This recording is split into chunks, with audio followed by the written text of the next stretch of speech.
Alrighty. Hello, everybody. Welcome to On the Couch Podcast, episode 6, where we talk about how okay it is to be normal and how much it can bolster your storytelling and the world you're doing it in. But before we get to that, obviously we have to do some introductions on who's on the couch here. I'm going to go ahead and start with our guest, Leo. If you'd like to introduce yourself, what you do, and, you know, all that. Sure. Well, hello, my name's Leocercops.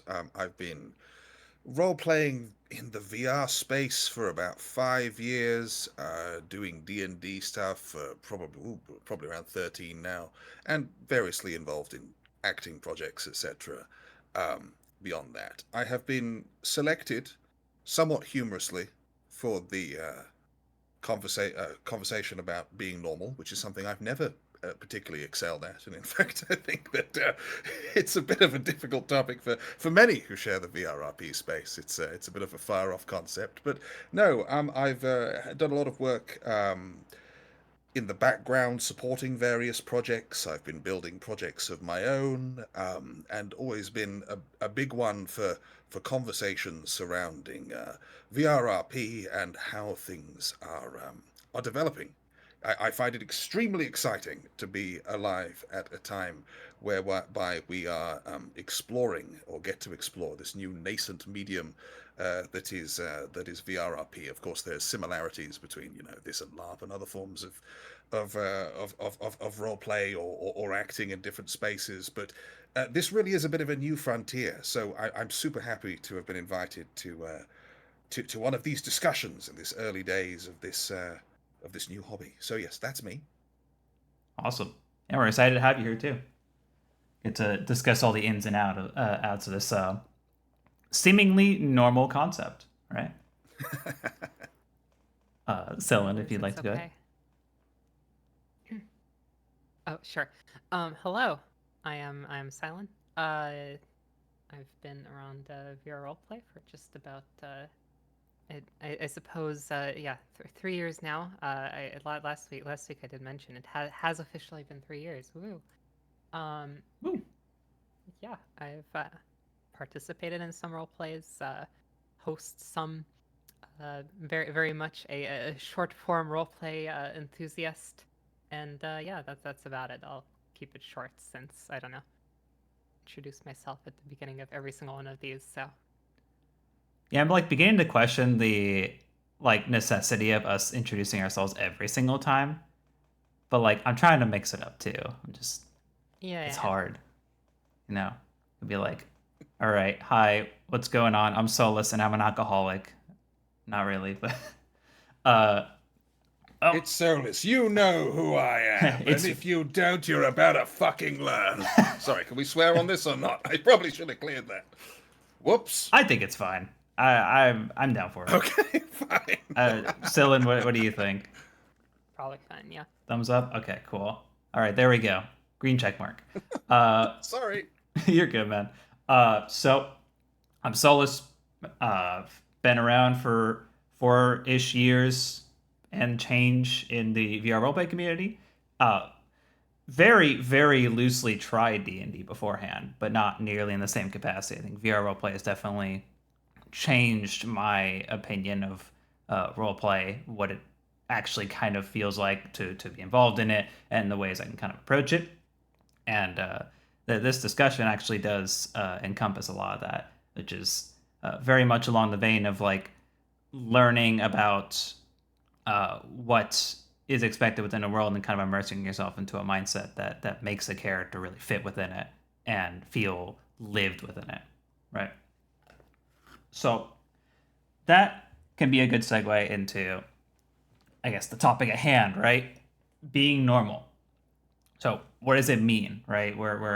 It's a very basic fundamental word, but we can kind of just start with a little bit of a breakdown, right? So one definition that I've personally clinged a lot to is one from Johanna Koljonen, which she opens up this conversation about normality in any given social space with the fact that normal is entirely contextual.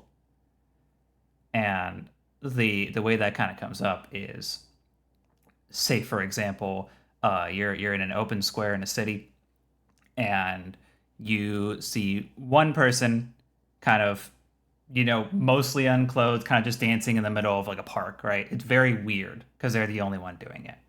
Uh, but imagine you're in this space where they're not the only person. They're one of like hundreds of people that are doing the exact same thing, and at that point, it's suddenly a lot more normalized. Like this is something that people are sharing. This is a context that's something that's normally not accepted within a space is actually being accepted within a space.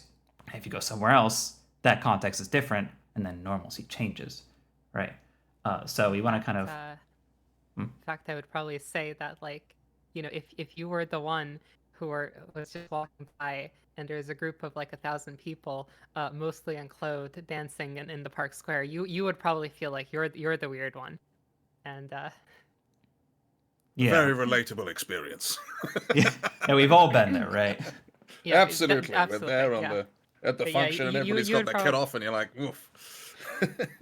Maybe it's time to dress down. I feel like such a prude. Exactly. Right. There's just a point at which the shared experience is what defines what normalcy is. Uh, so I guess to kind of open up the conversation, I'll ask both of you. Uh, do you have any sort of like considerations when you're making a character within this sort of context Oh yeah. for any given roleplay? And if so, like what kind of things do you usually consider with that? Oh, it's enormous, Solis. I mean, for what is, on the face of it, a rather dull sounding conversation, there's so much to be said because, of course, you are there talking about context, um, as in the context of the RP. But really, I think that the more practical aspect in terms of like moving that into an actionable or useful set of standards for the purposes of telling a story. What we're really talking about here is framing. The framework of a story, the conflicts that go to and fro. So whenever I'm approaching a new project, one thing I will always look at is I'll try and read through the lore and I'll try and figure out, okay, based on what's been presented here, what this project sponsor has told me has felt is important enough to relay to me about their setting. Um, what kind of conflicts, what kind of themes are we looking to explore here? Because of course, if you can identify that, for example, this setting is going to be one about uh, just off the top of my head, a class warfare, then if you build a character who has strong opinions, has been impacted by and participates in that class warfare, then you're likely to have a significantly better experience because you can be better positioned to be used and subjected to the forces at work um, within the narrative framework of the RP. So, yeah, absolutely. One of the first things I would always do whenever I look into any setting is to see if I can understand, okay, what is the conflict here? What is the thematic framework? And how can I build something to elevate that and take advantage of that so I'm most likely to have a good experience within this role playing medium. And really I see that just as part of being a good collaborative influence, right? You've got people here who are spending hundreds of hours potentially, well, actually, not even potentially, almost definitely spending hundreds of hours bringing something to the table. I see it almost as a duty to go, okay, well, what are they excited about? They've put a lot of work into this. Let's make this happen. I, as a player, have a relatively easy task coming to session one by comparison. So yeah, absolutely. Immediately try and figure out what is the framework, what is the theme, what is an ordinary individual or normal individual who makes sense within the framework of this space, within the setting, so that therefore you can use that framing to tell an interesting story or develop your angle, as it may be. Because being normal isn't the same as not having an angle. It just means that you're congruent with the objectives that the project sponsors or leaders have for this space. I'm talking too much. Sorry. Oh, it's Go on. I wanted Someone else. I just wanted you to like keep manifesting on that, because like you basically just covered everything that we've covered up to this point on this podcast so far. So it's like, All right, yeah, you're well, on there we board, go. you're on board, you're on board. It's like it's great. I love it. Yeah, I pretty much. also, sorry, you want to go ahead, Zilla? Yeah, no, I was just saying, yeah, pretty much that's just about all of it. Mm-hmm. Now to like to foreshadow a bit, the point of what exactly being normal means, and it not being like, not having a plan, is something that will definitely be a topic later on in this podcast. So definitely something to look forward to.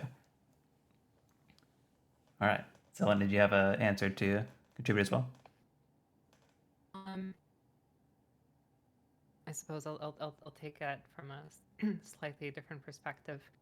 Most of my time spent actually playing in role plays has been in metaverse and like metaverse related projects. So I suppose metaverse is defined, I think, by a distinct lack of any sort of like central normalcy slash plan as to like what exists in the setting, because the answer to that is anything you want, you know. Mm-hmm.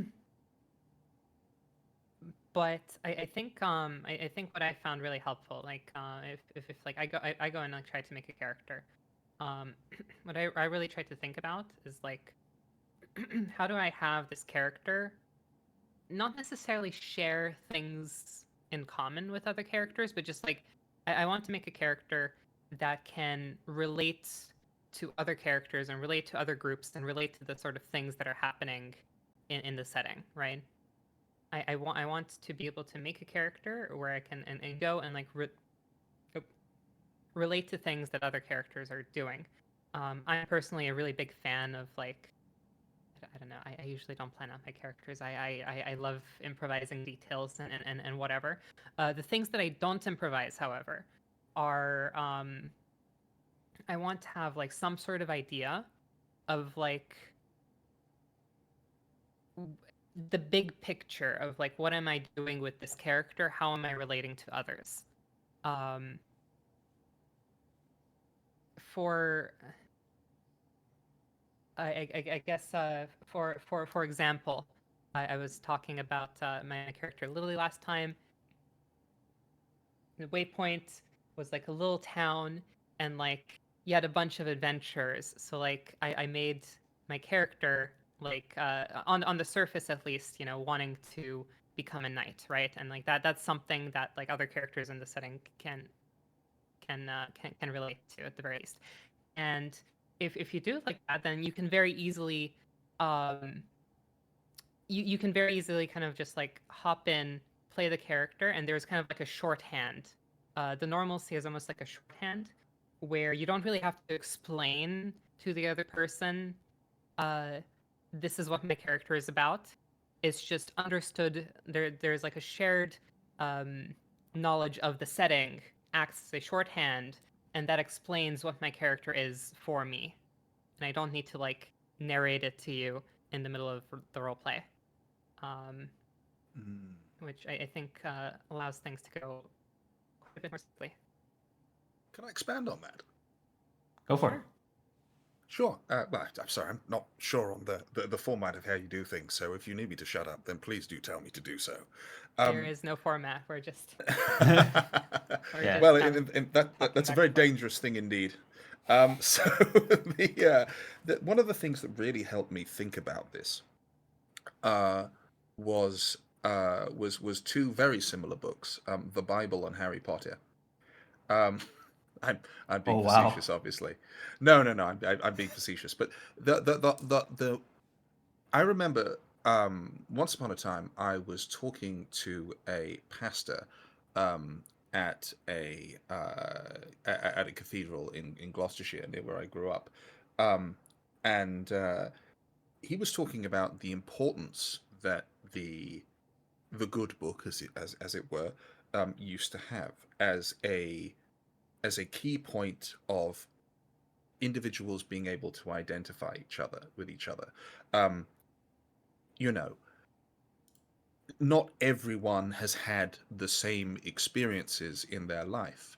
So therefore, having a book with all these parables and tales in it, so that one can say, oh, yeah, like the story of Samson, for example, or like X, Y, and Z, like a Judas, like anything else. These shared understandings of these popular texts directly help people communicate with each other in a big way. And the reason I say this is like Harry Potter as well is that because as a millennial myself, everyone has read and seen Harry Potter as well as other works like Lord of the Rings, etc. So you can really easily communicate ideas or or well, I suppose concepts and ideas are more or less the same thing with each other just by referencing these popular tales and popular stories, um, and it does a lot of legwork for you. It does a lot of legwork. It saves a lot of time if people have these parables or ideas that they have also seen and also experienced to allow them to connect. And of course, when we apply that thinking to the role play space, it acts in much the same way that Seaman says. Um, it allows you to be instantly understood without having to go too heavy into uh, expositionary dialogue, which can often be long and winding and lose people's interest and lose pace and all these sorts of stuff and the other. So having this understood level of normacy, this shared hymn sheet between each other, between characters, and being able to reference that um, as your own character immediately does so much work for you in terms of having more impactful and less loquacious scenes. Um, so yes, that was just something that helped me think about it. I'll add right back onto that, because that's that's very much not to say that like you can't deviate from, right, because I suppose we're talking about here and in this context about tropes. It's not to say like you have to like make characters in in line with tropes and you can't deviate from that. In my experience, actually, like having these like established tropes, having these established norms, um, makes it really obvious when you're like trying to do something special and trying to do something different. And it also communicates kind of by exclusion. It communicates, um, well, this is actually what I'm trying to do with my character, right? Because everything else is kind of in line with like what the setting is. But if you have like the one thing, or this is what I'm trying to do, so you can kind of communicate by by exclusion also. Um, the existence of a normal not only communicates like uh not only communicates what that normal is, right? It also communicates what's different and Yeah, highlights what's different significantly absolutely. more. And I'm going to add on to that one again. The one way that I've come to understand conflict, and conflict is the same as drama. Um, Basic sort of I guess dramatic principle. Typically speaking, when everyone agrees in a scene, the scene ends because there is no longer any conflict or drama there. When the two people want to, they've been eyeing each other across the room and, oh, should we, shouldn't we? And then they finally have that kiss and everyone agrees. We fade to black because we get it. We understand what's about to happen. This is all fine. You don't have scenes of people just going, yep, everything's great. Yep, we're all aligned. Yep, fantastic. Great. Good stuff. Because that's not interesting. Drama is when it is conflict between two people. And conflict comes as a matter of values, right? Typically, people will disagree with each other because they have um, a misalignment on values, particularly within drama. And so, therefore, defining what normal is, what the average person thinks and likes and wants, and what the average values are of that setting, allows you to be um, calculated with the way that you don't fit that mold in the ways that you do or you don't, or elements, whilst still, therefore, fundamentally contributing to that setting. I was talking with Solus a little bit earlier, and he was talking about a character that he had, whereby in a world where everything was predestined, he was in a he was destined to be married to a woman that he would later leave. Because he would discover that he was homosexual. Okay, well that breaks on the idea of this culture and of the normal. But in doing so, it brings so much focus and interest and intrigue into that core theme of the setting, um, that that it once again serves to highlight the themes and directions uh, that the project sponsor has put in place when they're creating these frameworks. So yes, conflict is a matter of values. Values really determine normalcy, and as a result of that, knowing what these values are and how your character deviates from them is an incredibly powerful tool for effective storytelling. Right. I do want to. We're doing the expand on chain here. So you did mention my characters. I I want to elaborate.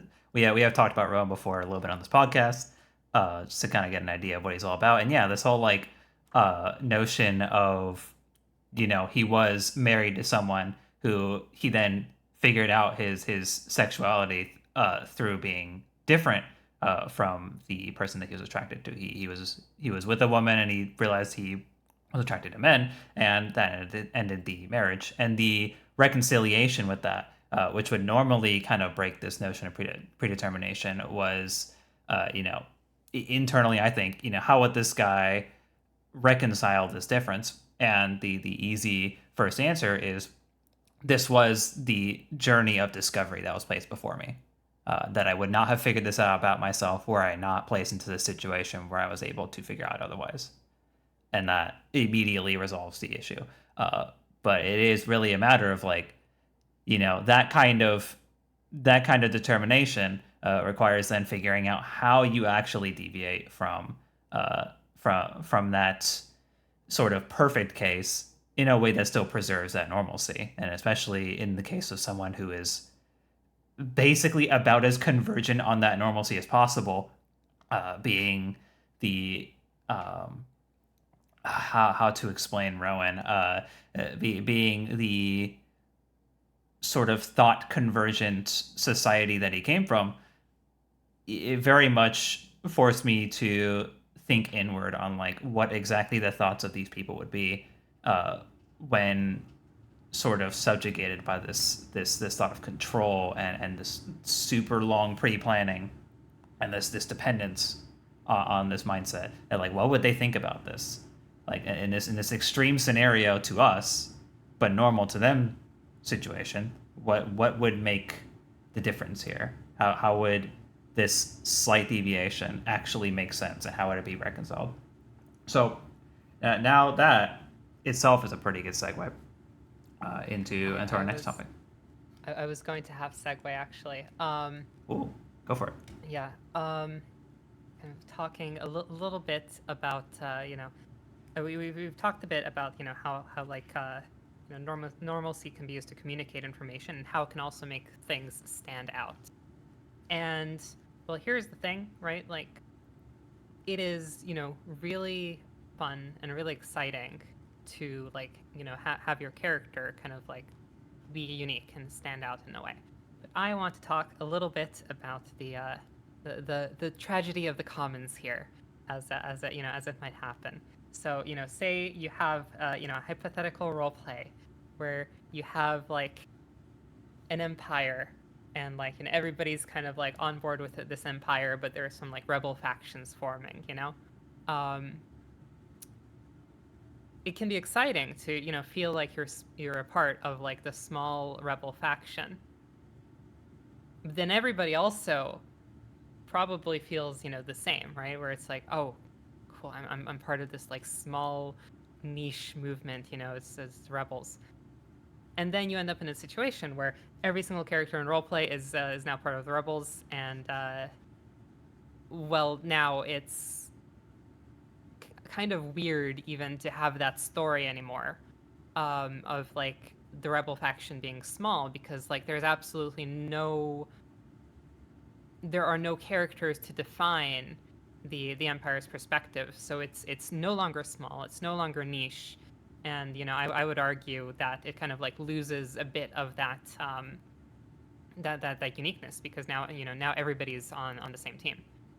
Um, Absolutely, absolutely. I mean, it's it, even though these role plays are quite large in terms of the overall scale of like productions and plays and everything, um, the only things that are real are those which are demonstrated.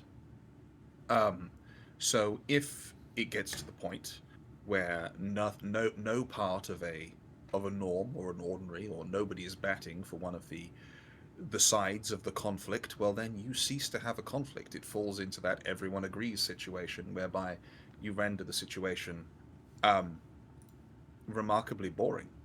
Um, hmm. and I just have to say to anyone out there who is considering building a character, or may find themselves in this situation, because I dare say many of us have had this experience. Have you tried being loudly incorrect? It Yes. feels amazing. It's so much fun. Being a advocate for something completely incorrect, completely out of the blue, and being completely belligerent about it is is amazing. It's what I love, playing priests and characters who push an idea. It's one of my absolute favorite things to do, because you're just guaranteed so many great scenes out of it, because Hmm. people are going to respond to that super well. People love a good villain or whatever else. But sorry, I hope I didn't cut you off. I was trying to figure out. It's one of the problems with Oh, no, with no, no, no, Discord, no. right? Is you never know when people have finished talking, really, or when it's just a pause for breath, or collecting thoughts or whatever else. Yeah, no, that was helpful to collect my thoughts. Actually, I was like thinking of when I said hypothetical roleplay, I had kind of like two different scenarios in mind. I don't know which one. I was half thinking of Worlds Apart. I was also half thinking of gang roleplay. There was a bit of like normalcy mismatch there. But that one was actually interesting because it actually wasn't necessarily like character creation's fault. What happened in gang roleplay is like in the lore, in the lore of the roleplay, the Whispers were the largest gang in Zafira City, and they had like all the resources, and like they had like a tight control over the thing. And then, right, then the gang split, and you had the Fallen, and they splintered off, right? They splintered off, and it was like, okay, this is just a small like splinter cell of this gang. Um, and they're supposed to be like in hiding and like on the run. Um, there was a problem, however. Uh, the Fallen had about 40 active members in it, and the Whisperers had about 10 active members, and it was really awkward, like really, really, really awkward for a very long time, because it did not feel, being on the Whisperers very much did not feel like the only part of the thing, like the only part of the role play that suggested that the Whisperers were like doing well and powerful was the lore, and like you kind of had to pretend that that was the case even when it like clearly was not, and that was had like a very big disconnect, and was really awkward to play for a very long time. I totally get it, and this comes back to one thing I introduced with it, which was this idea that this that um, normalcy in a role play will be a conflict, because nobody is creating a RP about a space where everything is fine. I mean, maybe that's not true. Maybe it happens to a certain extent between lighter-hearted concepts, but generally speaking, um, whenever you're creating, okay, what fragment of space and time in the multiverse of my imagination do I want to create a very small vertical slice of in a role play? Typically it's going to be some area that kind of highlights the themes and conflicts of a setting. So if you don't have people evidencing the framing, because what isn't evidence doesn't exist, um, then the setting breaks, really damn fast, and all of a sudden nobody's really having fun. It's a difficult thing to do. I remember having an experience in a role play myself, and in fact, there's a couple of ones I can probably draw from this one, whereby the allegedly bad guys, or at least one side of a conflict, um, were not basically being nasty, and I'll get onto that in a little bit, and they were trying to be friendly because of course they are. It's a role play, and it's again much more to expand upon in that one.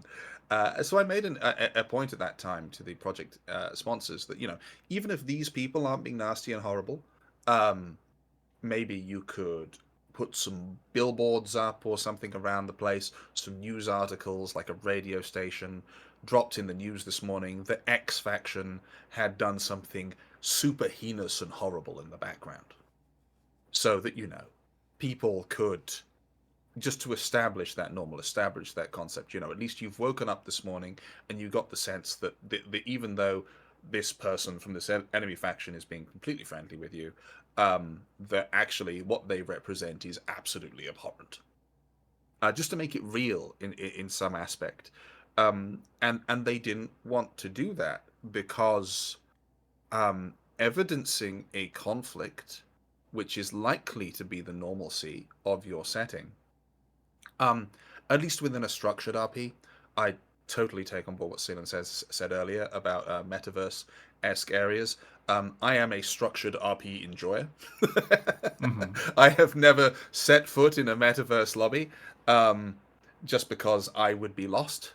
Um, but certainly in a structured RP setting, um, what is what do you want to do in RP? Well, you want to have character development. Character development is the same, more or less, as making decisions, because if you make a difficult decision, then it evidences your character a lot stronger. And that's what you want, right? You want character development. You want your character to move somewhere. That is the goal thing that most people are looking to attain. Of course, there are simulation lifers out there, but for many of us, what we're trying to develop is character development. In order to evidence that your character has changed, you need to be subject to situations, and you need to make difficult decisions. You cannot make difficult decisions by yourself, typically speaking, because of just the structural limitations of a VRRP. You need to be part of a reasonably large group in order for any module or story beat to be run for you. So therefore, absolutely, you are going to get more character development in many projects by being a completely amicable individual. And this will mean that you will break the norms, you will forget about the setting, you will forget about all of this, um, hand over fist, time after time. And that's really hard because, of course, that's a scaling problem, right? That gets out of control very quickly until you're in a 40-10 situation, because people want to go to the big one because they feel like in the bigger one they're going to get more role play, they're going to be able to make more decisions, they're going to get more character development, and then every time someone else goes over, then everybody else wants to join that as well because that's now the bigger faction, and now all of a sudden you have a situation where the entire structure of your setting has flipped on its head, and is no longer working, because of a natural progression of players wanting to have the best experience and get that golden character experience. And I think that this brings us back round to a really important point that I try to explain to people about normalcy as well, is that part of defining what normalcy is in your setting, if you are a project sponsor, and knowing and the value of knowing what your conflict is from the start, is also knowing, okay, what am I going to have to support in this given series of episodes in the next few months and everything? Because if you don't define a normal and everybody goes off and makes their own thing and creates their own characters and everything, and all of a sudden you have an unknown number of factions and interests outside of your control, you can't support any of it, and as such it just aids and abets this snowballing situation of only a couple of groups really getting the membership and the interest, and the content. So normal is such a powerful tool and such an important tool to enforce, so that your setting remains manageable, and so that the framing doesn't break. And if there is no framing, if there is no conflict, there is no drama. And we all know that the main reasons that people leave spaces in VR roleplay, if you're interested in the health of your project, is either because they don't feel like anything they do has any difference, which is absolutely going to happen if they're part of a small faction that can't do anything and isn't getting any DM support. It's because they feel like everything they do doesn't matter, which is a big part of if you have lots of factions going on and you can only manage 2 or 3, and all of a sudden there are 7, then if you're one of those smaller factions, you're going to feel like what you do doesn't matter because the DMs aren't able to support it in any way. Or of course the last one is if you get bored, and there is nothing that is likely to get you bored faster than being part of being in a setting where there is no conflict. I mean, once again, I'm sorry, I'm talking a lot again, but I really am quite passionate about how important it is for everyone involved that you define what normal is and you use it to both define your characters and also manage your setting.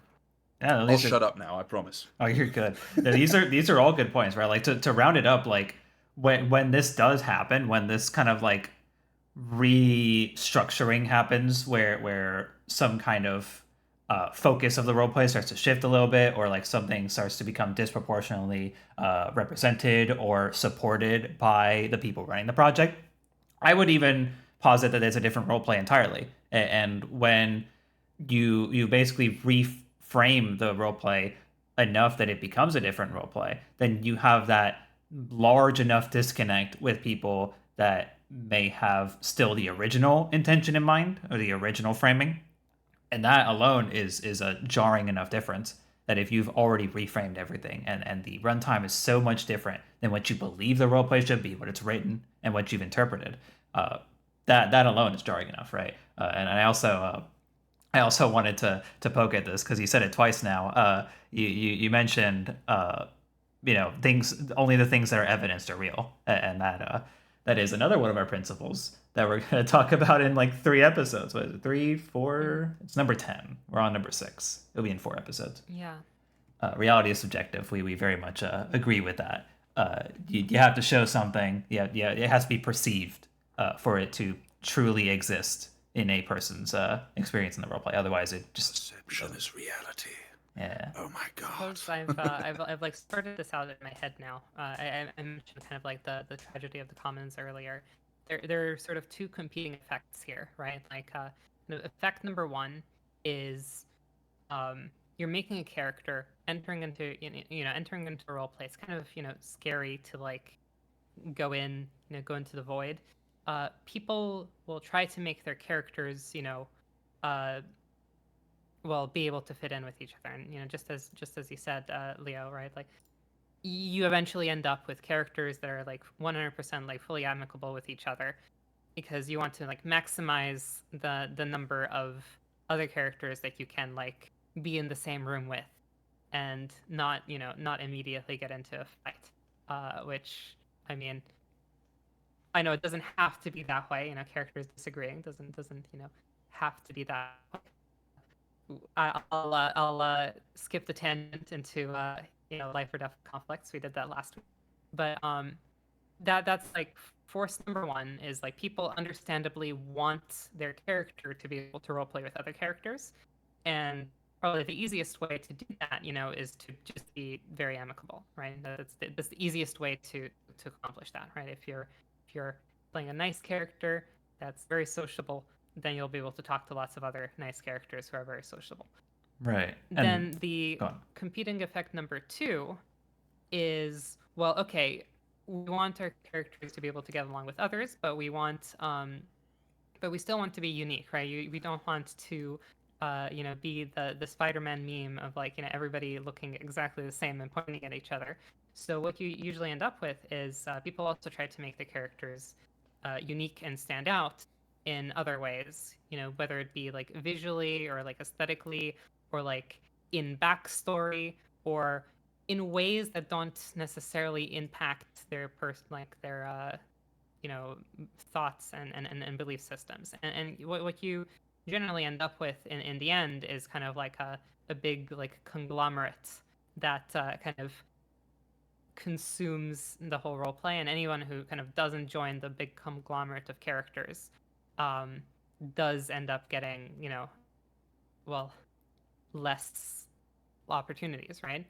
And this is very much I think like a tragedy of the commons sort of thing, where it's like you have two things that are I think fairly reasonable wants, but like the easiest way to satisfy those wants and ends you up with characters that are just very agreeable and distinguished primarily by aesthetic. Right. Aesthetics, right? I absolutely agree. Yeah, And absolutely. you end up in a situation where you get people who are trying to reinforce that faction, and they go, and even within that framework, they just make themselves more and more and more zany, so as to be useful and included in those groups. Yeah, and there is like an interesting sort of dynamic with those as well. That like from the inside, there's kind of this implicit sense of like shared connection that already sort of exists when you have those sort of conglomerates, and then from the outside, there's resistance, right? So it's sort of like we talked about like kind of anti-conflict sort of stances, I think, last episode. So the sort of kind of propensity to say, this normalcy is here, but only in this context, and you are outside that context. It also kind of creates a sort of alienization um, of like, well, the normalcy here is driven from one point, which can be a bit jarring as well. Um, there is also a funny dynamic that comes out of this too when we're talking about like this amicability, that like a lot of times this starts to kind of create this sort of bridge that I've at least I've noticed. I think we could probably share this what we've noticed in this dynamic, that a lot of times this creates the room to inject the sort of like modern perspective into roleplay. That as soon as you find that the norms of the setting are not very agreeable with being friendly to people in the way that we understand how to be friendly to people, which normally we create these role plays based on like theoretical societies or like historical contexts that generally differ a lot from what we understand culturally in our kind of largely progressive sort of landscape that we kind of exist in within VR roleplay. That this modern perspective kind of generally runs counter to that, and once again dilutes the sort of normalcy that we are looking for. Like if we want these conflicts to exist in these sort of different realities, then having what we understand today kind of injected in there sort of defeats that in some cases. Like if you look at your classic fantasy racism, and then you have the one person, like you have everyone maybe following that, but then the one person that says, why don't you accept them for what they are? And then immediately everyone who's doing the fantasy racism seems like a bit of an asshole, right? Because Mm. there's clearly someone who has kind of put it forward this agreeable standard of like just accept them. It's so easy, and because that kind of makes sense to us in our brains, uh, that the optics of it just skews the experience, right? Absolutely. Yeah, I wholly agree. I think that generally speaking, what we're talking about here is trust. Um, Mm. and that is, if you've ever been part of any sort of improvisational group or um, or project or whatever it may be, even not even improvisation, but just acting in general. Generally speaking, the amount or the impact that feeling self conscious can have upon any scene in any context, and this goes completely beyond VRRP, but it definitely includes it. Um, the impact that that can have on dive bombing a scene is extraordinary. Whenever we do things in sort of acting in more general life, there's a great pain is taken to make sure that everyone feels confident with each other, because the freer they feel, the less concerned, the less worried they are about being judged or getting a kickback from for their actions or whatever else. The fact that, you know, when they're in a situation that they can completely trust that everyone else around them isn't going to judge them because you all have a shared goal and mission. Um, as soon as someone feels self-conscious, as soon as somebody does that, it just completely destroys the whole um, the whole quality of the scene and what is produced. It's why very frequently in cinema nowadays they will shoot the same scene over and over and over and over and over and over again, no matter how short it is for 100 of them, just because as eventually it gets to the point whereby everybody's happy with each other, everybody knows they're just trying, everybody kind of wants to get it over, and they're just experimenting and having fun and everything. And because everyone understands that everybody's experimenting and having fun, there on take 56 you have the gold that you need. Um, that's what you have. Now, this is a big issue within VRRP because you cannot have a relationship every week with 40 people. 30 people, 50 people, obviously. 40 is, I suppose, an average size for, I guess, some of the larger projects. Um, you will have people that you trust. You will have people that you belong to. You have people who you will communicate with. You're excited to deal with, and all this other sort of stuff. But generally speaking, the odds that you are friends and on that level of comfort with everyone else in the project is extremely low. And some of these people can be quite cool, and you would like to be friends with them. Some of these people could be, you know, a little bit more standoffish with you, and therefore you feel more uncomfortable in anything like this. And as such, um, the normals of our society, as Solus has outlined, start inserting themselves and making their presence known within this fantasy setting. And oftentimes, you're completely correct, that can seriously contrast with the themes of the setting. I know I had this experience just the other day. There's a character in a role play that I'm currently a part of, who is, oh my god, they've made my life so hard. They're playing a small, adorable, poor, unfortunate wolf girl, and they're like, please, I want to be bullied and beaten the shit out of. And I'm like, oh my god, you have done literally everything in order to prevent that ever happening. Because the social optics of beating the crap out of you or bullying you um, are just so bad that nobody can really do that without risking some level of kickback because of just the optics of doing this action, you know. Um, and obviously, in a smaller space where everybody understood this is what's going on, and everybody was part of that conversation, everybody knew that this is what that person wanted, and they were all comfortable with it, and it'd all been checked, and all, you know, everybody was comfortable. There's all consent, and all of the safety measures had been taken in place. Then, then that would be fine. But that's not the case because all 40 people aren't going to be involved in that conversation. So they're not going to be actively interested. They're not going to be watching the Discords to see these conversations taking place and everything. They're just going to have an immediate guttural reaction to what the hell is this guy doing? Um, and in many ways, it's good that they are because that shows that they're caring individuals who, you know, have a strong sense of moral standing. But within the context of a role play setting, this is an interference between what is accepted as normal within our current world and lives in existence and what is accepted as normal within the setting, and that is absolutely a major contributing factor in this framework breaking down. Mm.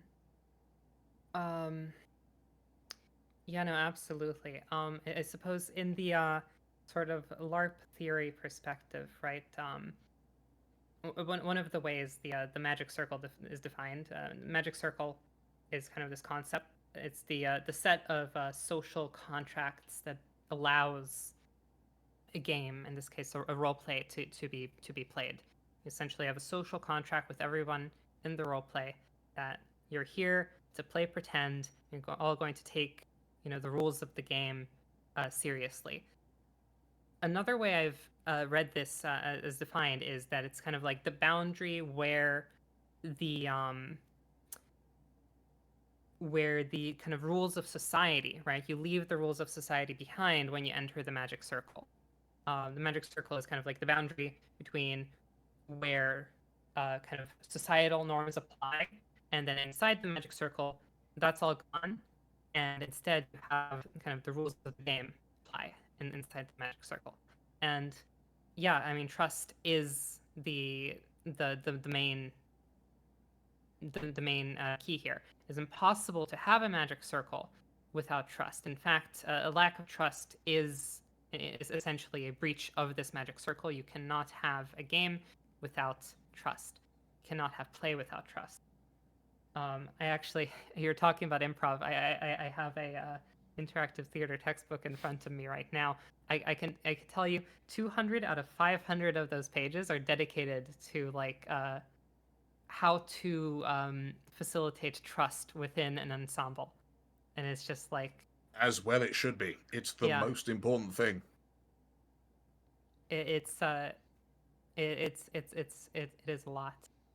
I was about to like Yeah, mention that you read that paragraph about building trust and why it's so important as like the intro to that section, right? I mean that quote, the quotes are great, but it's not just the quote. Once again, literally like 200 out of the 500 pages are dedicated just to like trust.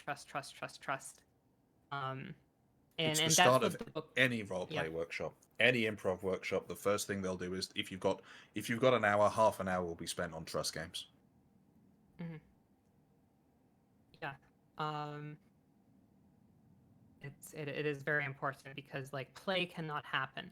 If the magic circle is breached, then that's exactly what happens, right? Is people will resort to bringing in their people will resort to kind of bringing in their kind of modern sensibilities, the normalcy of real life, because like that's what protects you, right? Like that's what social rules are there for, are to kind of like protect you essentially from strangers, so Mhm. that's like the defense mechanism It's if the also going magic to be circle your is default breached. if normal isn't defined within the setting and you don't know what it is. Mm-hmm. You're going to go back to what your normal is. But Ceylon, I would like to ask you a massively charged question, if I may. Okay. Okay, so this magic circle idea is a shorthand for something that's been understood in many troupes of actors all throughout time. However, we live now in an age whereby not everyone crossing the line on the magic circle is expected to agree to that contract. Now, everyone who's a player is. Everyone who turns up and is actively role playing with other people, they very much are expected to agree to this social contract. However, if you're a streamer, oh God, and you have an audience, and your how shall we say, your income is largely dependent on people liking you, and a lot of these people don't understand acting, and a lot of these people don't understand what you're doing, and a lot of people will are looking for any excuse whatsoever to floor you. Um, all of a sudden, there's a bit of a conflict of interests between being big fascistic Nazi man because it fits the setting, and demonstrating the normal of the setting. And I've seen, many people like spending loads of time almost immediately after they do anything a setting talking to their chat going, oh, I feel so horrible doing this, blah blah blah blah blah blah blah. And there's always this secondary concern. So how do you think that bringing a streamer audience into this magic circle can be rectified, if at all? I mean, and I suppose this is, I guess, gosh, I've actually read like LARP blogs on this topic. They usually they haven't gotten to streaming yet. They've gotten to like recording. Haven't quite gotten to like live streaming, right? Because live streaming is made especially difficult because like you're not even assured that the external audience is going to like watch from the beginning, right? Like somebody can like stumble upon a stream like right in the middle. And like I would argue that, in that case, right, if there are people inside your if there are people that are inside your game that are not agreeing to the social norms, then that is a breach of the magic circle like any other, right? And in fact, if that breach becomes too severe, there's probably actually no magic circle at all, in that case, right? Absolutely. I mean, It's I've known people who've been reported to Twitch by other people's stream audience for war crimes. That is not a joke. What? ooh. Well, I was going to say, because I mentioned I'm currently going through a book on interactive theater, and interactive theater is, I mean, from what I'm reading so far, I can one-to-one map everything that this guy Gary Izzo is talking about in this book. I can one-to-one map everything to live action roleplay, with the exception that the players are never like briefed. Right? You have your actors, which I can map your actors to like facilitators, basically, or like GMs, or like whatever we want to call them.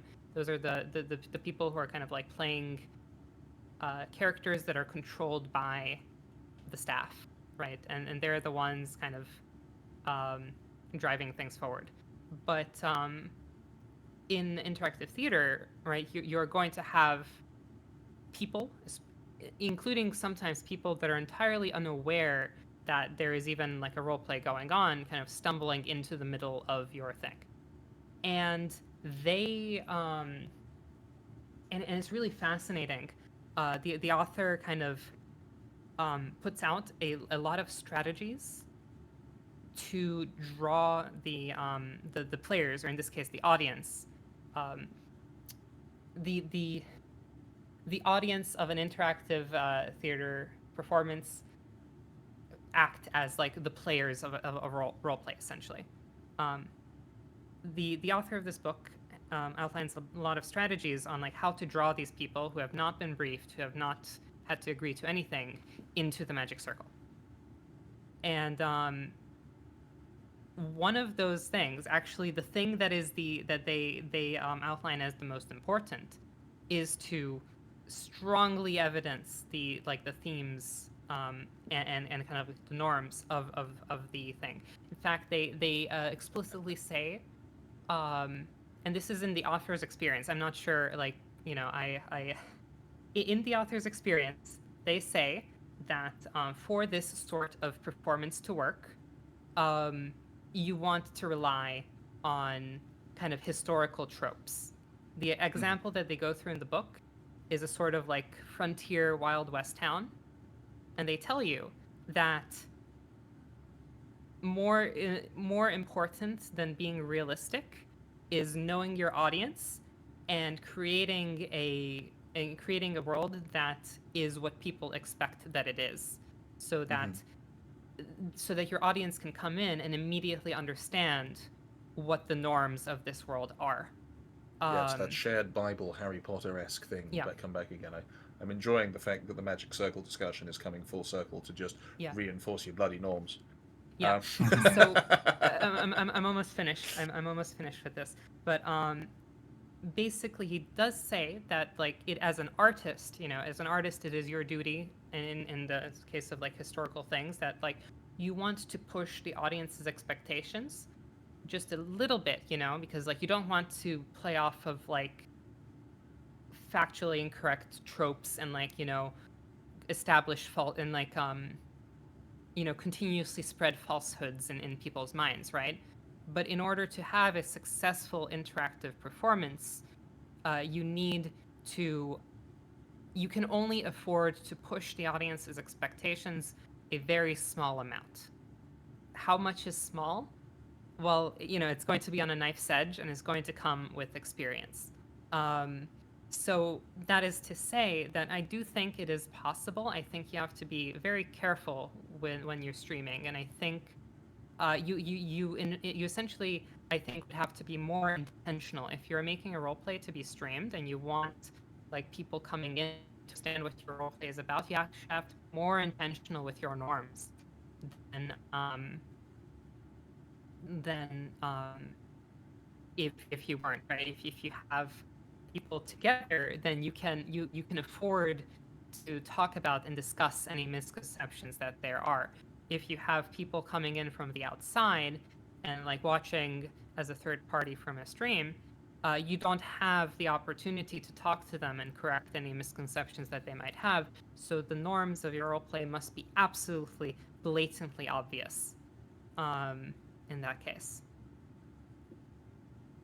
That's a very good answer, and hopefully you don't take my interjections there just to make a quick joke as a Oh, as no, an no, no. indication that you're talking too long.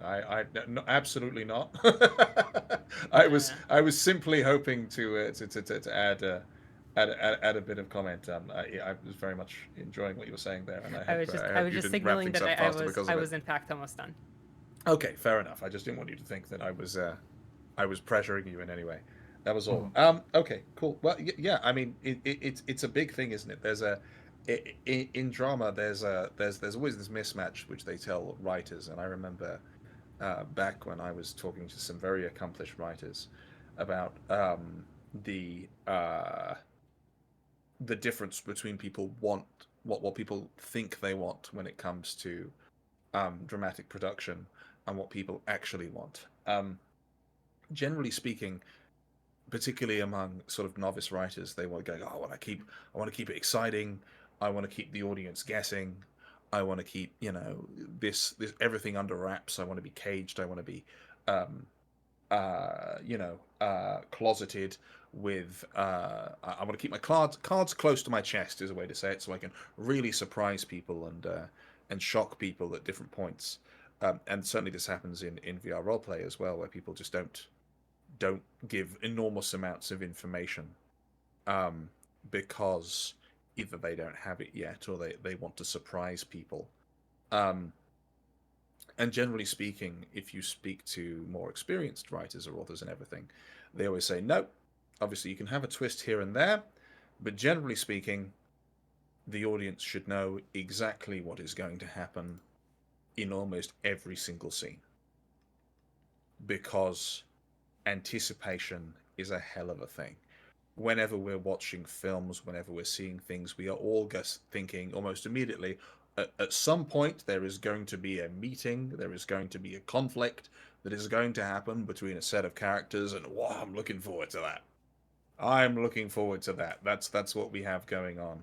I can't wait for when X character is going to talk to Y character about Z because whoa, it's gonna kick off. And when you have that sort of engagement and that sort of discussion, um, it's super engaging, and it can only really be achieved through an establishment of norms. I remember one of my favorite things to ever happen in a role play was completely intentional, but we won't deal with that.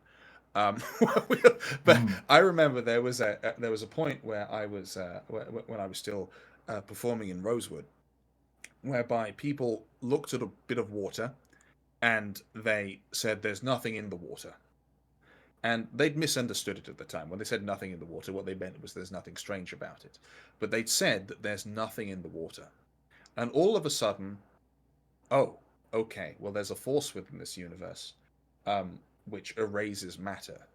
And for that to be here at this time, in this place, uh, is enormously significant in terms of what happens in the plot. So just this action, this there's nothing in the water thing, it can make such a huge impact, um, and that's only possible in a world where you have established your norms and the rules of it um, extremely well, and of course that people are following and evidencing those norms. I think we can all speak to a time where we have watched a show, read a book, something else, where something incredibly small has happened or been picked up on by one of the characters, and all of a sudden we're like, oh, oh God, okay, this is where this is going.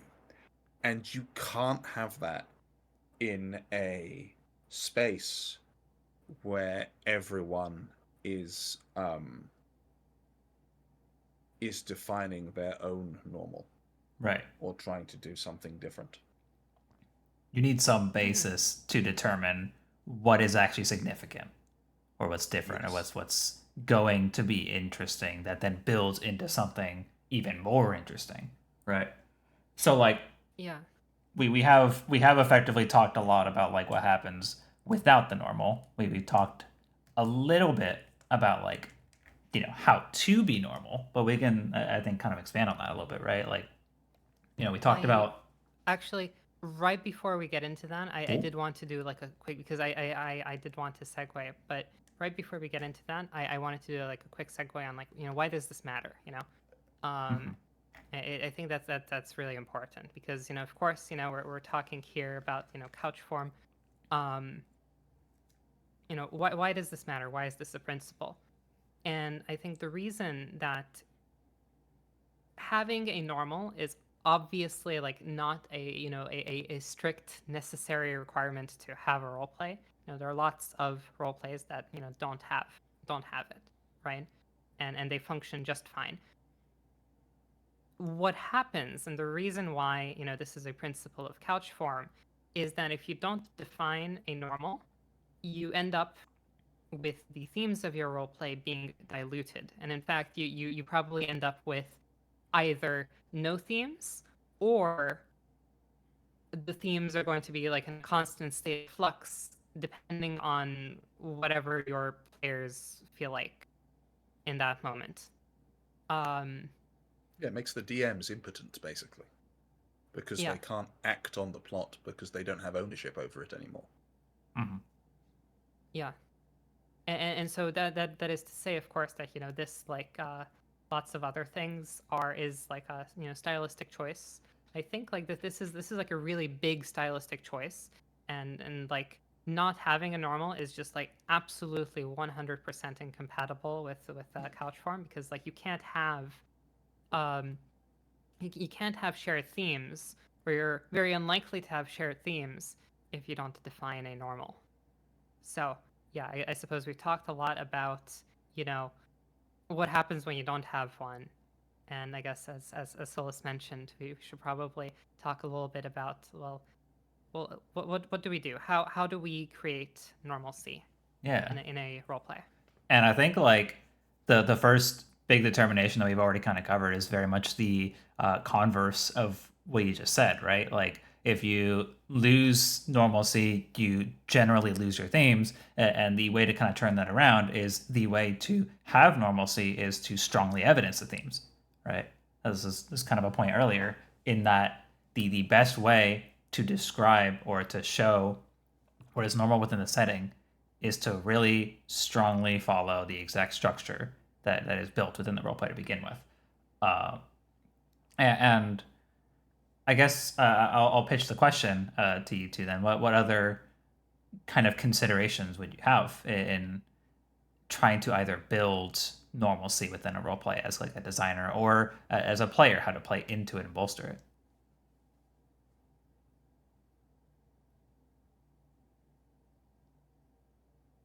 I'm terribly sorry. I'm going to need you to ask that one again. Sure, sure. My bad, So dude. the question I have is, I guess, twofold. One, as a like roleplay designer, how would you kind of build normalcy within your project? And the second bit is, as a player, like how would you bolster it? How would you build into it? How would you uh, create a character that is narratively normal? Okay, sure. I suppose, given with the current cadence, I'll go first. Generally speaking, the way that I would go about it is in a very early stage, think about, okay, where do I want to set this? What am I doing? When you're still at the phase of, okay, what do I want to do? What would be a cool RP? What you need to do then is interrogate. What do you find interesting about that? What what why do you like this sort of stuff? And here you're looking for narrative reasons, right? You're not looking for, well, I just like the way that mechs look, for example. Um, what you're looking for is, okay, what about the human experience, the trials that are faced within this setting, um, interest me. If we're looking at, like, okay, I like big robots, well, then there's a thing about transhumanism. There's a thing about, you know, uh, power versus humanity, the machine versus man. There's the industrial complex and what that means for everybody. You can expand outwards from, like, I want to make a mech RP quite a lot in terms of, oh, there's all these interesting things. When you're looking at media that fits this niche that you want to create a role play in, what are people having fights about? What are they interested in? And obviously, you need to look at it on a more broad level than, Geralt wants to find Ciri. You need to look at it as a factor of, well, actually, there's this whole idea of adopted fatherhood, um, particularly from someone who had a very rough upbringing themselves. That's fantastically interesting to me. The idea of adoption of these two people, Yennefer and Triss. Sorry, yeah, Yennefer and Triss. My bad. I was getting names confused for a moment there. Yennefer and Geralt. My bad. Who are independently unable to have children, and what motherhood means for them, and why they're driven together here. These are the broader strokes topics that that you need to nail down. This is what interests me in the setting, and once you have that, you're like, okay, well, how can I evidence this? Well, you can evidence this through through the framework of your setting, and that's what I've used this word a lot. I've used framing quite frequently. Okay, well, therefore, if I'm really interested in this blood versus water, found family versus actual family plot, then I should probably build that into the conflict of my setting, and I can do that through factions and influences, right? I can do that through a story such as the Red Baron at the start of The Witcher 3 or whatever else, whereby this is a man who does he's struggling with the fact that he loves his family and that he's an absolutely terrible dad, and contrast him with this other faction, which is Geralt, which is this person who is the adoptive father, and play off how these two people can relate to each other and what makes them different. Um, if we're going back to the mech example again, very often would an easy one would be, okay, well, I want to talk about the human versus the machine, so I'm going to create a faction of people who are all about the flesh is weak. We're going 40k Mechanicum style. We're imperfect. If everyone was like a machine, we'd be brilliant. And we have the human side who are actually like, look what all of this industrialization has done to our world. It's messed us up. It's terrible, and they're more free on love. I mean, like, that is one of the basic concepts of cyberpunk. And then I think the last part of this is being prescriptive with it. And a lot of people are very afraid of this, is when they are casting characters. There is a large contingent of people out there, particularly from the new wave of enthusiasm towards roleplay in general, driven primarily by the success of 5e, that is D&D 5e, that if a DM ever tells you no, they're terrible, and that if they ever, restrict you in any way, this is because they are uninventive and crap. Um, this is absolutely awful. For in something that is a collaborative storytelling experience, and the DMs are a significant part of that collaborative storytelling experience, reducing them to the role of servant is awful.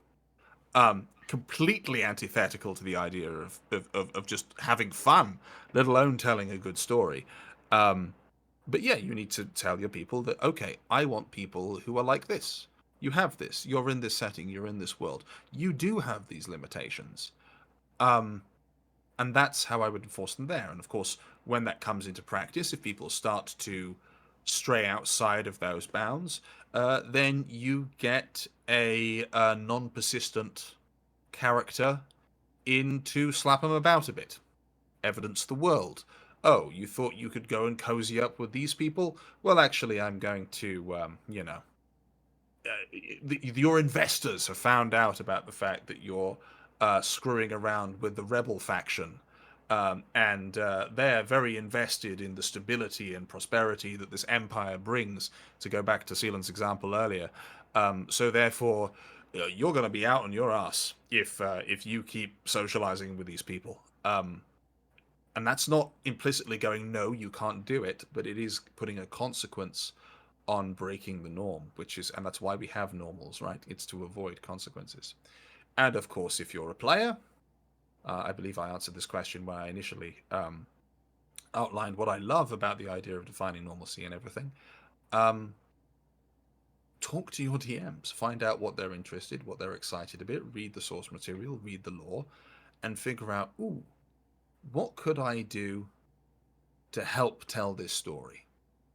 Who could I be? Who could I bring to the table? You can challenge yourself in that aspect to create someone or shape someone who evidences those themes, and it can evidence those themes by taking the conflicts implicit within them and using them as a defining structure of their family. So, okay, I am in love with a girl who was part of the rebel faction, and she was killed doing rebel work. My father is up in the Empire and they want me to become a big part of the Empire, but I have this implicit doubt within me that was born of this fascistic killing of my love interest. Okay, pretty niche and, shall we say, tropish example, but already you have someone who's genuinely helping the setting. So that would be my answer. I just want to echo that the entire designer answer that you gave was basically exactly what I was going to answer as well. I had it in my mind. It was like, neon method, which is like, put together your topics, your themes, your factions, and then like what kind of events have led up to the point in the role play. And then the second thing was the word no. Like the ability to be able to establish the boundaries of what it is that players are able to actually bring into the setting that would make sense within the context of the story that's planned out and the themes that are communicated within the project, and how to kind of shape what it is that players are kind of coming in with, and manage their expectations so that you can kind of build within this sort of initial setup exactly this sort of expectation that people can come into this setting and say, I'm looking at the other players and I'm seeing exactly what I would expect based on their behaviors, based on their makeup, factions, or fantasy races, or whatever have you, right? And it kind of, you can't have that unless you are able to be able to say no, or at least be able to work with the players directly on what it is that they're submitting. And that, again, comes into the point later on of, talk to your GMs, have that collaborative back and forth from both sides. My recommendation, have that collaborative back and forth, because that is like crucial. That, one side, being the GM side, is mainly working with sort of the bigger plot elements to kind of help navigate the story, while the players are the ones reacting to it and kind of building further into that. Like, you need that intercommunication between both of those roles to bolster that as much as possible. So yeah, again, this full echo of like that entire answer. It's great. Clearly, you need to find more interesting guests then, I'm afraid.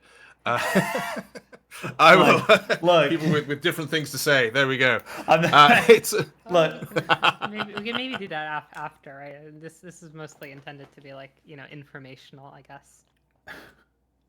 I don't know what we'll do after. But I also wanted to answer the question because, you know, I think we've been giving like very I guess organizer oriented answers here, and I think that's because this is probably like I feel that this is probably most like creating the normal is mostly the um, responsibility of the organizer. Now, I will actually have something to say about the player end as well.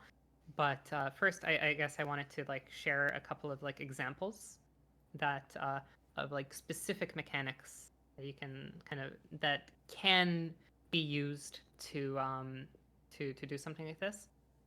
As from an organizer perspective, what you really want in your role play is like you want soft power, right? That's what you really want. You don't necessarily if you kind of like think about, you know, like GM characters, like what is, you know, what is a GM character? What's it?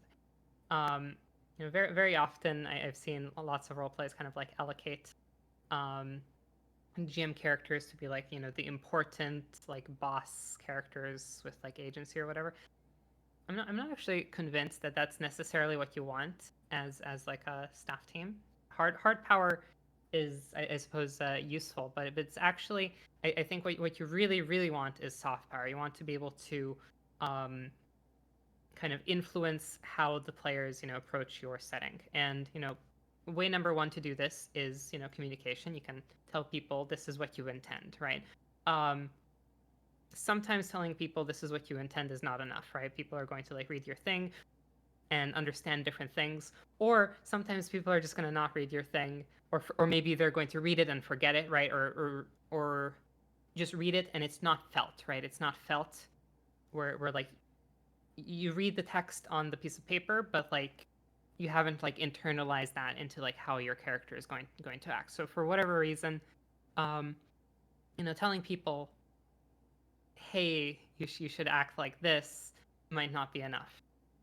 And there are a couple of like mechanics from LARP that I've seen that kind of like try to address this. My philosophy has been uh, a lot of LARPs just due to the unless they're like small and local. Usually they happen rather infrequently. This is like one of the huge advantages of us role playing in VR is the fact that like actually you can have a role play every week and it's not like an absolute logistical nightmare to get everybody, you know, in the same place on the earth, right? um, so we have the option to like have a session and then communicate with the GMs after the session to like, you know, figure out figure out what needs to be changed, right? That's a huge advantage. A lot of LARP mechanics don't actually have that advantage. And my perspective on this is that if it works the first time, right? Because like if it works when you don't have that advantage of being able to, you know, go back afterwards and like communicate with the players and like give the feedback to the players, then it probably works when you do have that advantage as well. All right. So first things first, factions. We've already talked about it. Um, as a GM team, as an organizer team, it's just not you are just setting yourself up for failure if you're going to like if you have a large role play, right? And I don't know, large as in like probably more than like 2 or 3 players like per GM. Seriously, like I think or per like staff, you know. If you have like too many people to keep track of, you are setting yourself up for failure if you have to go to each individual player one by one. This is what factions are for. And factions in this context aren't necessarily like an organization. It's just a group of characters that are going to share some sort of, you know, some sort of commonality, usually centered, you know, probably centered around a theme, hopefully centered around a theme. Um, but essentially, you're just going to share some sort of commonality between these characters. And if you have a faction, then as the organizer team, you can actually treat that faction as a whole, and then something that you do to that faction will then also affect all the players that are playing within that faction. It allows you to reach more people. That's thing number one. Thing number two. Okay, now you have factions. And I mentioned, hopefully you have your faction centered around a theme. How do you actually do that? How do you get people to actually follow, those themes? What if you have your what is it? Your holy order of paladins that they're all supposed to be righteous, right? But then you get your players who everybody wants to be the edgy paladin who breaks their oath and um explore that. How do you prevent this sort of tragedy of the commons? One mechanism for doing that is to kind of seed the available characters. You can have essentially staff characters to do that. Instead of focusing on having hard power, instead of focusing on the GM character is going to be the leader of the order of the paladins, you don't do that, and instead you focus on creating characters, staff characters that are going to evidence those themes that you want to explore. And this concept, I suppose, thank you, Neon. Both of these concepts are I learned from Neon. Um, this is called an egregore. Egregore meaning the spirit of the group. In this case, the spirit of the faction is a character that is essentially a perfect representation of what it means to be in this faction. Player characters can deviate from the themes, right? Player characters are allowed to deviate from the norm by some amount, but having the egregore there to be a perfect representation of what it means to be in this faction will ground people around that egregore, right? It will kind of draw people towards that, right? So having sort of a person who can kind of play a strong character that's going to very strongly push those themes is a big boon. Obviously, this requires a person who is able to play such a strong character. It's not necessarily easy, right? It's not necessarily easy to think about all these things while you're role playing. That's one thing.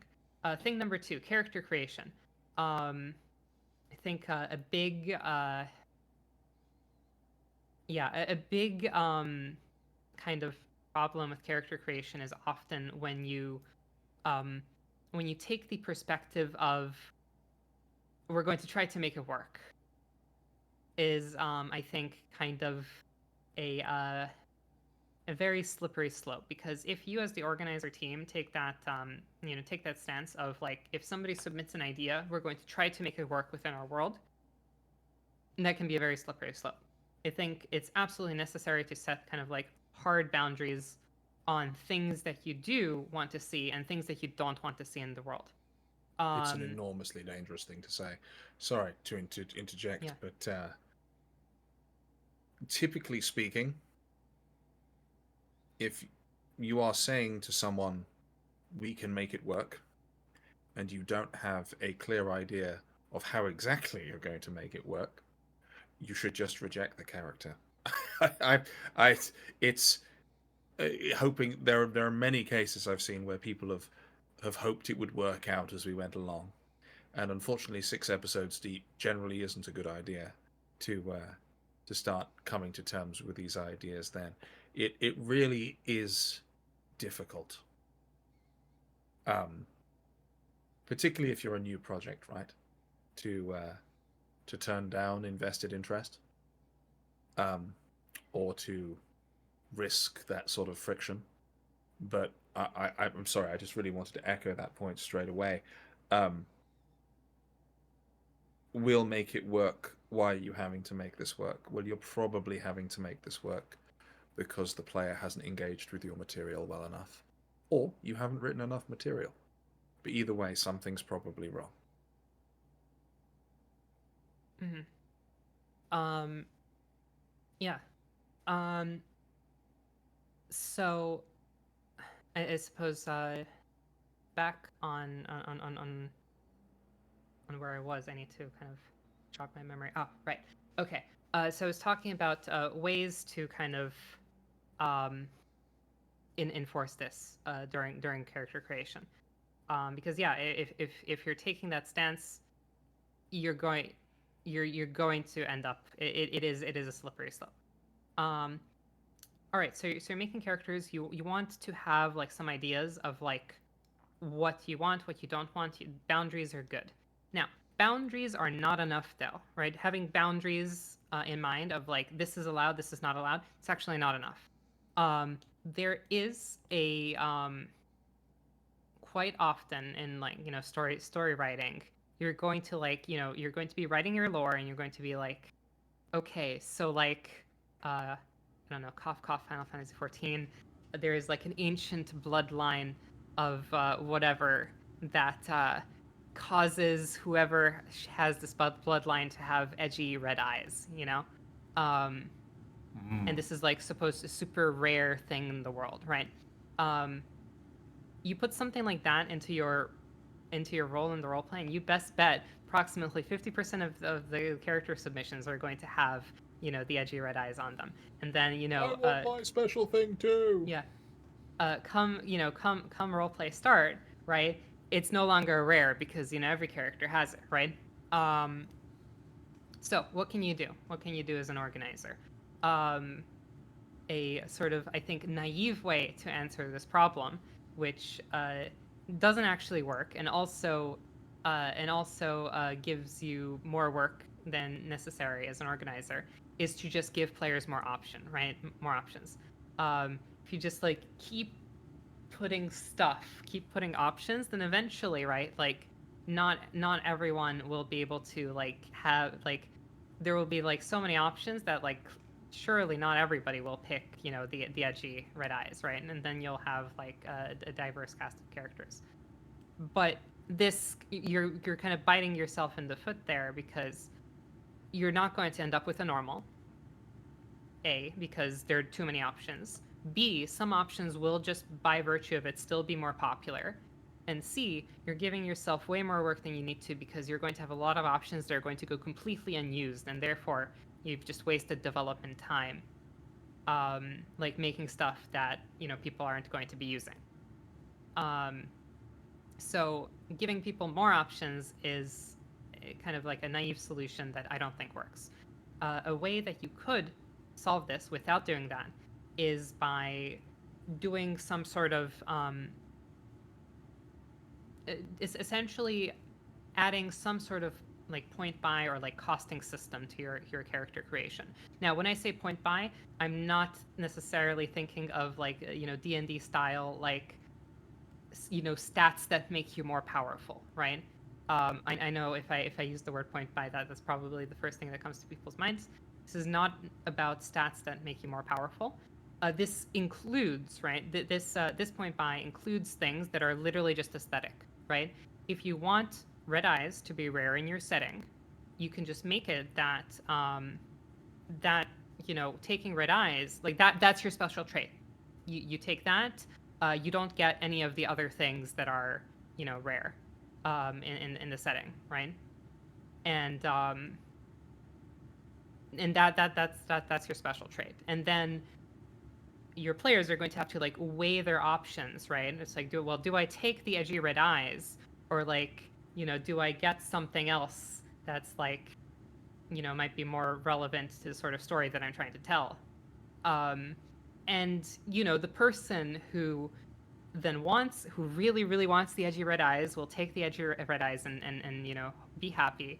And the person who's like, well, actually, I want this other thing, will also be happy. And then the person who wants the edgy red eyes and the demon wings and the angel halo and like 10 more other things is probably not going to be happy, but they were probably not going to be happy anyway. So you're kind of left in a situation where you guide players. You tell people, well, this is how rare this thing is, and you evidence this is how this rare is by restricting how many people or restricting how many people can take it.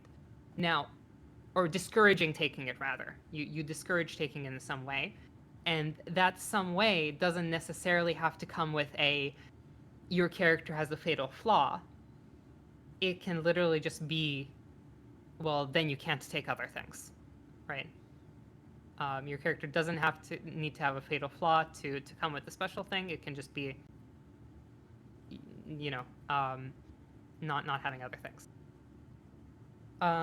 Anyway, that might not work for all role plays, but it is certainly a way to accomplish this. And I suppose once again, thank you, Neon. Reset the counter. Vampire the Masquerade does this apparently to great success. As a final thing, I did mention I also wanted to kind of touch on the players.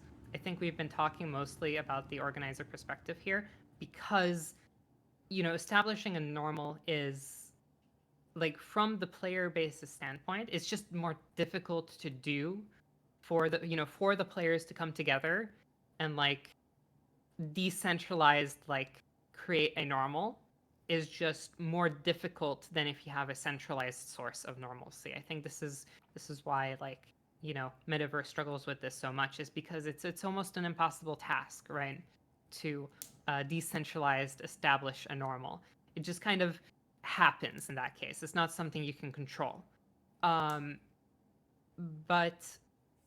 the one thing that you do have in your arsenal as a player, when kind of creating your characters and figuring out how am I going to be a part of this world, not just apart from the world. The one thing that you do have your arsenal is to communicate. As I mentioned earlier, in VR roleplay, we have an advantage.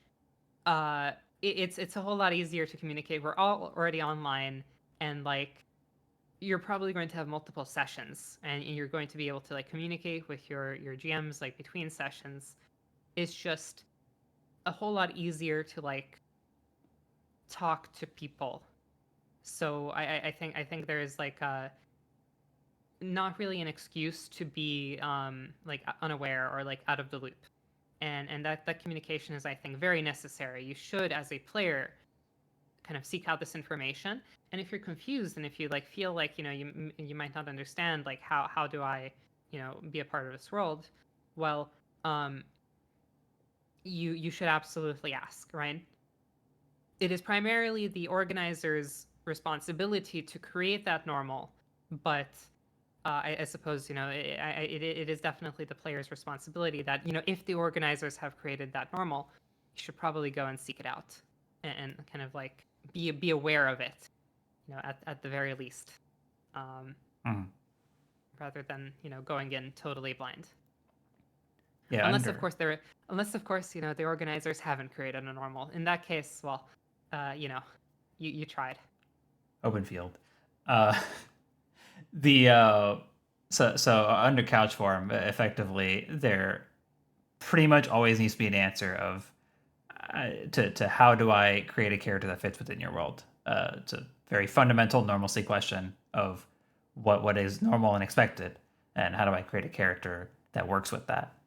And from there, that being the intro question means that you can kind of kick off a really high point from where the story is at and where the direction of the roleplay is going. And then suddenly it is a lot easier for people to get involved and to make things that work with everything else that's going on versus the, I think, all too common just do whatever and experience it in the roleplay and then having to adjust to mountains of degrees of, difference in expectation, or potentially people kind of following their own thing or doing their own thing with their own group or whatever have you. And I would even further argue that this need for normalcy is exceptionally more important because we have these longer role plays, these longer campaigns, because the effect of this lack of normalcy degrades over time. And the longer a roleplay runs, the more things can push away from each other. And you kind of, as the person, if you want to maintain these themes and uphold this kind of shared understanding of the world, you want to kind of bring these all closer together, right? You want as much shared understanding as possible to persist within the runtime of this roleplay. But the more episodes you have, the more time that you spend in this world, the more that the kind of chaos of improvised roleplay can sometimes pull that apart. Because let's be honest, roleplay is very chaotic. Lots of unexpected things happen, and lots of decisions happen that can sometimes be unexpected. But if we want to keep these things intact, if we want to maintain this consistent sort of theming and this consistent direction and story, then we absolutely need to make sure that the thing that kind of wraps that all together, this normalcy, is as strong as possible to kind of keep everything as expected as possible. There we go. Here's a soapbox. Well, it's in everyone's interest, right? If you're trying to be, if you're trying to have impactful moments, and you want those impactful moments to endure, as we're trying to make memories, then there should be an invested interest in a normalcy and a reinforcement of those values. We've all been parts of things whereby we've started doing something, or we've started off doing something, and it meant something then, and it was cool, and it was great, and all of a sudden it doesn't really matter anymore, and it's not a good feeling. Particularly, you think about as a obviously there's a degree of natural growth within any project, as one would expect. But generally speaking, people come to a project because they are excited about it and what it represents and what it's doing. So particularly looking to the long term, you want to make sure you're keeping your normal because that's what got those guys excited. That's what they wanted to be a part of. Right. Obviously, they can shape the future, but a good part of what made them excited was what they saw and why they applied. So yeah, Exactly. all interesting. I think it's interesting. I think I wanted to pick up on something that Seelan brought up, which was the egregore. Which, thank you for saying that word. I haven't heard it in maybe a decade. it's It's so I heard this idea from Neon, and she was talking about it in the context of some UK LARPs. So yeah. I mean, it's a great word and a difficult thing to do because it's a very lonely position. Playing the role of egregore, where one is the textbook example of a role, because it's so necessarily exclusionary, because you will have such radical views that are a key point of the setting, and other people will generally disagree with them. So your egregore always needs to have power to back up who they are. They need to be very in line with these settings, and it's absolutely it harks back to something that I was saying at the beginning, but then Seelan reinforced later on down the line about the fact that you can't really role play with 40 people or keep in contact with them every week. Even though conversations is easier, realistically, you're not speaking to 40 people every week. It's just not happening.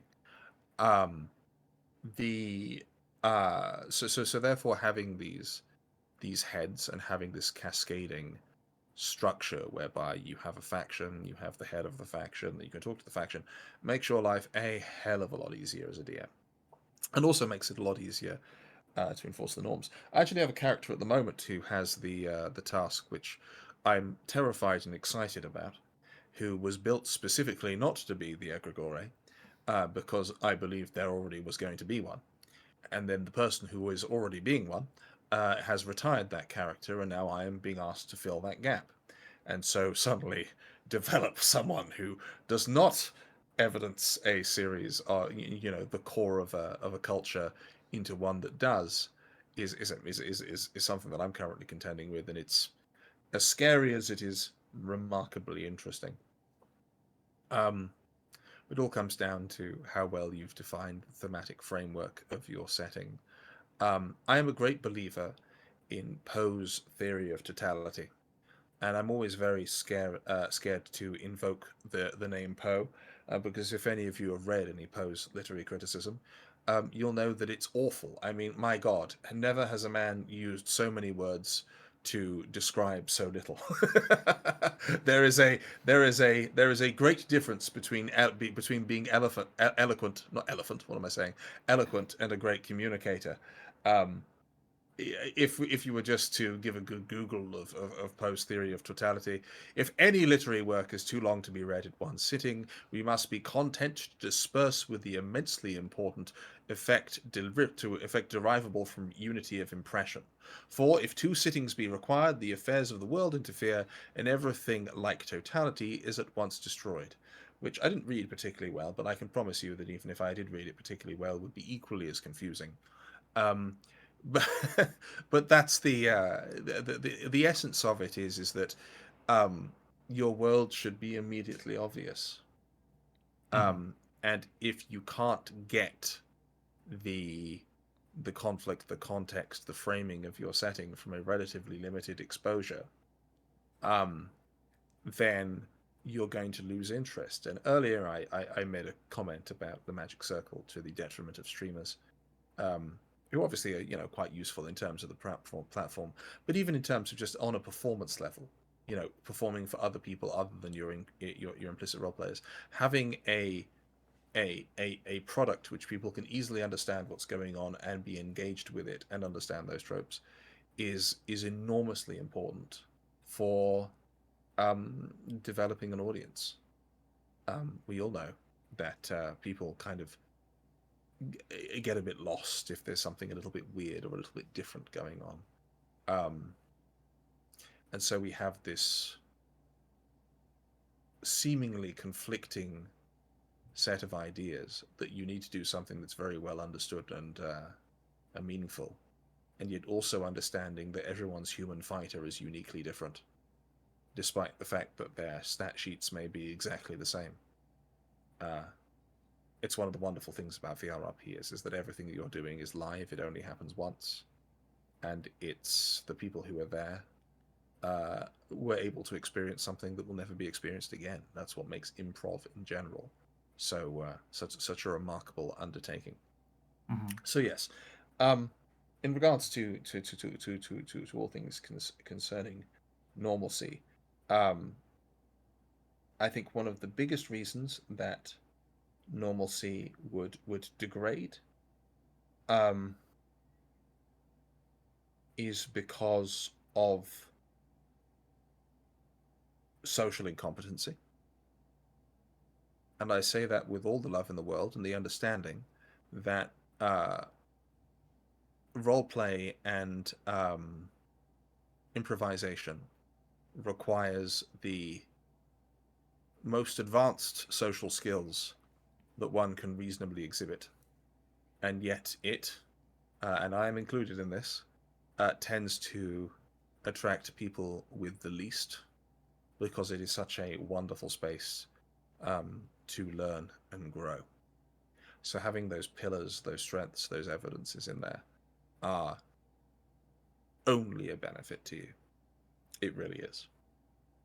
But then again, I am not I am a structured RP enjoyer. Mhm. Your mileage may vary. Hmm. I actually do have a question for you about point that you made, because back to the topic of egregores. I wanted to, because like if you're familiar with the concept, I wanted to pick your brain on like how important you think like having because you mentioned that the characters need like some sort of position of power to back that up.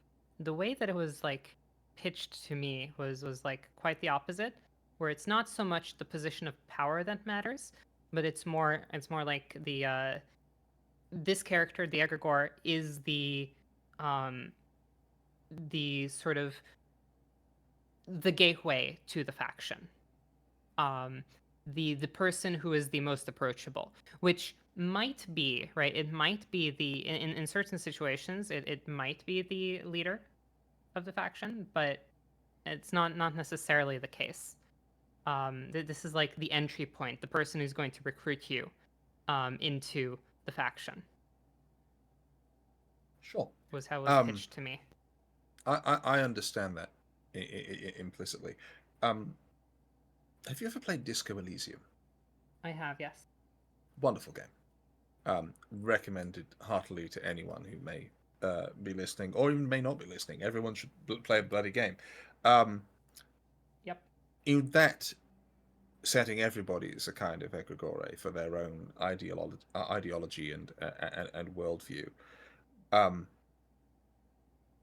and indeed, in many books or films or whatever else, we have a single character who is there and provides the value of evidencing that, oh, okay, there are people in the world who think like this and who have this set of values, right? Um, Within film, within books, within video games, within many other mediums, and this is a question of medium, um, that tends to make sense. Within a roleplay, though, we have a generally larger group of people, between 20 and 40, whatever it may be, maybe even higher than that. Um, and you want to limit the number of factions in your setting. You could not create content for the entirety of the cast of Disco Elysium without an extraordinary amount of effort. Like that would be incredible to be able to evidence everyone from Mr. Everett through to Musclehead over the course of 4 hours a night for 14 episodes. That would be an incredible innings to do something even remotely possible there. And of course, it only works within that setting because you're taking a single point of view. But a VR roleplay isn't a single point of view project. It's an area whereby every player, every supporting cast, everyone is their own point of view who all equally need to be entertained and served. So therefore the reason that I focus on the egregore coming from a position of power or at least being high up within a specific faction is purely because you need to limit the number of factions, and therefore one of the easiest ways to enforce and evidence a limited set of factions, a number which you can actually enforce, is to put the egregore, the person who exhibits and represents that world value, in a position of governance whereby they can enact their judgment over people who don't quite fit the mold, as it were. Um, So I think to specify, if we're using Disco Elysium as the analogy, the idea here would be that in the way that I understand it, it wouldn't be Evart who's the egregore. It wouldn't be them. It would be Manana, the guy who's like sitting on the steps. Like it's the mhm. guy that you first approach and who like first gets you in the door. Um, that in my understanding, that would be the person who you choose as the or the character that you choose as the egregore. Sure. I mean, it, it, its use within literary criticism and its useful within RP are going to be slightly good. But generally speaking, we're looking at someone who well evidences a thorn belief. We can talk about power in different circles, right? So we can talk about power in a literal sense, in that I can fire you from your job, and we can talk about power in terms of charisma and magnetism. If you have someone who is a strong role player who people want to be around, then yes, absolutely, necessarily, you wouldn't well, sorry, I'm tripping over my own terms here. Uh, Absolutely, if they were charismatic enough, then they could evidence the belief from any strata of society.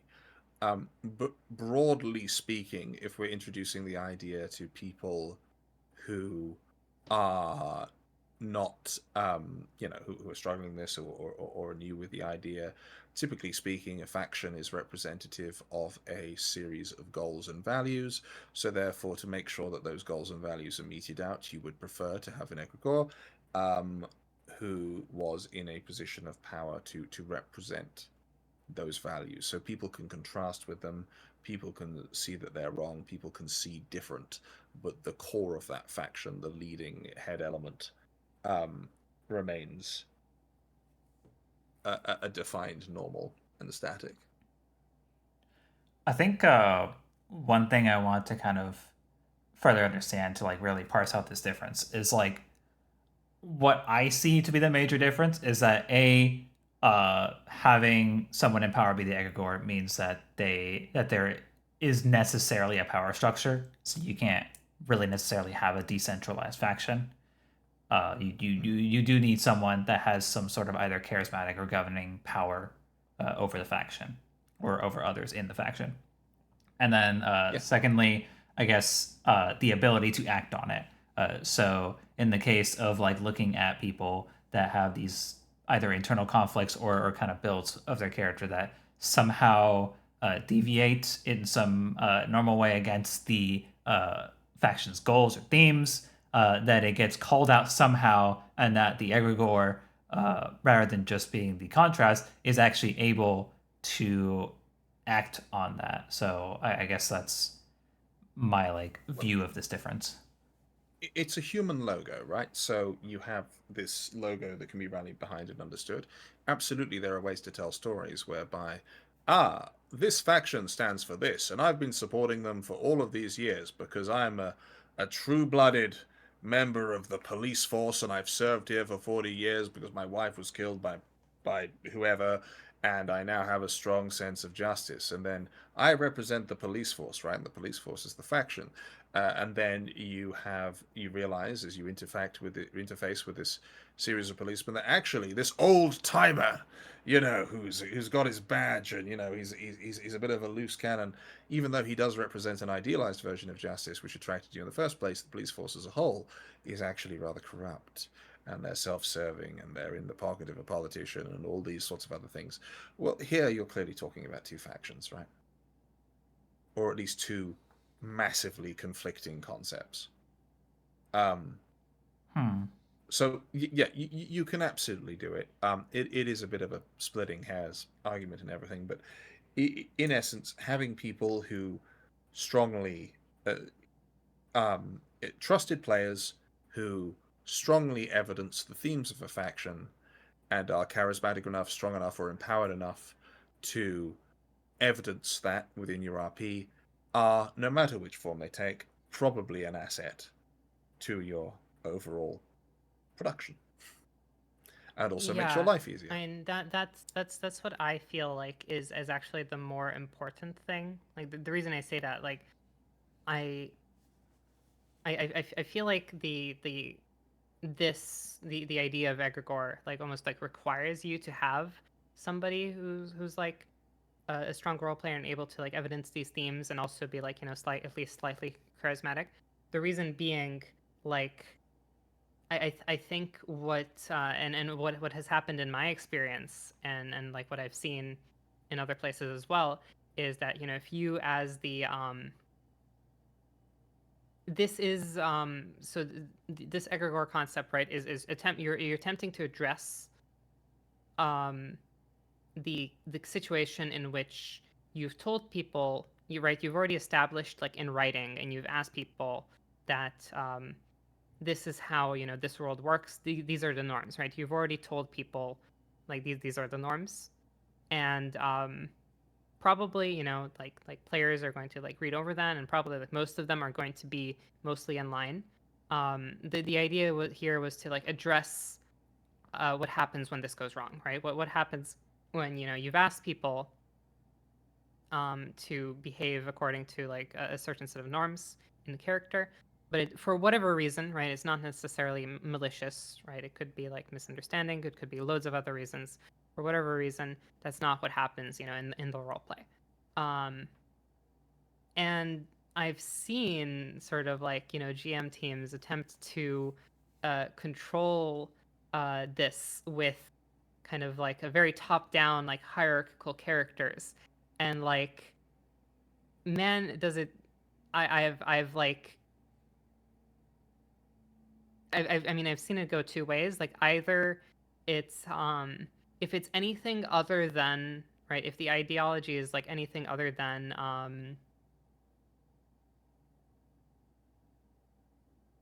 basically the way I've seen it go is like the players kind of like do their own thing. Sometimes, right? Sometimes the players like are on the same wavelength with the faction already, and then it works out fine. Other times, if there is a conflict, I've not been able to I've not ever seen the person in a position of power, right? Like a top down power. I've never seen like their character be able to pull others in line. Um, like the people who are playing like characters that are going to be like slightly rebellious will continue to be rebellious, and like it usually ends up being like there usually ends up being this divide, right? And then you end up with what are essentially two factions, right? Um, and that's why like I think the having the sort of like charismatic individual is like almost a requirement to use this thing. Um, gosh, and back in Gangrel play, like we had that. There was like a bit of a vacuum and power for a while, and I think there was only one. There was only one. I suppose none of the GM controlled like authoritative characters were ever respected in that role play. For and that was just like my experience, right? It was I suppose um there were of course no strong themes, and like what we ended up with being like the player imposed theme was that like these gangs are supposed to be like family, right? It's kind of like a found family, and like um and so like no amount of like militaristic hierarchy was able to pull away from that. Now, if people are in the sort of militaristic, like hierarchical mindset, then like I feel like it can work out. But like I don't know. I feel like in my experience and that it's usually more so the being sort of like the grounded touchstone of the faction Hmm. that draws people into the themes. Um, because a GM character that has hierarchical power in like in from my view is not much different from just telling the person do this. You could just tell the person out of character to um to do it, right? It's like that's also sort of hard power in that case. It's the same sort of relationship. Sure. Um, I understand where you're coming from implicitly. I mean, so we're talking here. Use the term militaristic power struggles, and Hierarchical. I probably should have just stuck with hierarchical. hierarchical. Well, even so, if people believe something is wrong and people in positions of authority tell them they're not wrong, there is an implicit desire to go, well, fuck you. Like to resist against that, right? So, really, it comes down to a matter of less about hierarchy and more about leadership, I suppose, um, which are not the same thing. You're here describing that charismatic figure, that rallying force or image or symbol or whatever it is, and in many ways, this is someone with significant evidence and power. I've certainly met people in RPs who are, through their magnetism alone, able to um, massively divert the theme and feel of an RP, even though their character may not be in a position of power within the setting, and this creates a meta narrative issue, right? Whereby you have a difference between the power as described by the structure of the hierarchy within your universe, and then the power as described as a structure of a hierarchy of your players. Um, who's more likable? Who's a better role player? Who's more fun to be around? Who do people want to get around? Like these in business terms, you sort of refer to them as super communicators, which is super cringe. But basically, it's the idea that these people who are very good at talking, people talk to them, they have connections with everyone. One thing that's often done within corporate offices is that you go, okay, well, I have a team here. What are the connections between everyone in my team? And what you'll find is that the number of those people will go, okay, well, I'm going to talk to 2 or 3 people who are closely related to me. And then you have some people who will talk to absolutely everyone. And they talk to everyone about these different things and everything. And in many ways, those are the most important members of your team. And I think we touch on an important point here, which I wasn't really going to get onto because it just can dilute the conversation to a certain degree, but I think it's worth mentioning within this context, which is that there is a normalcy of the RP and the setting and all this sorts of stuff, and there is also a normalcy of culture. And culture within your group of players. What is acceptable? What isn't acceptable? What is permissible at any one point? How do we go about things? What are our boundaries?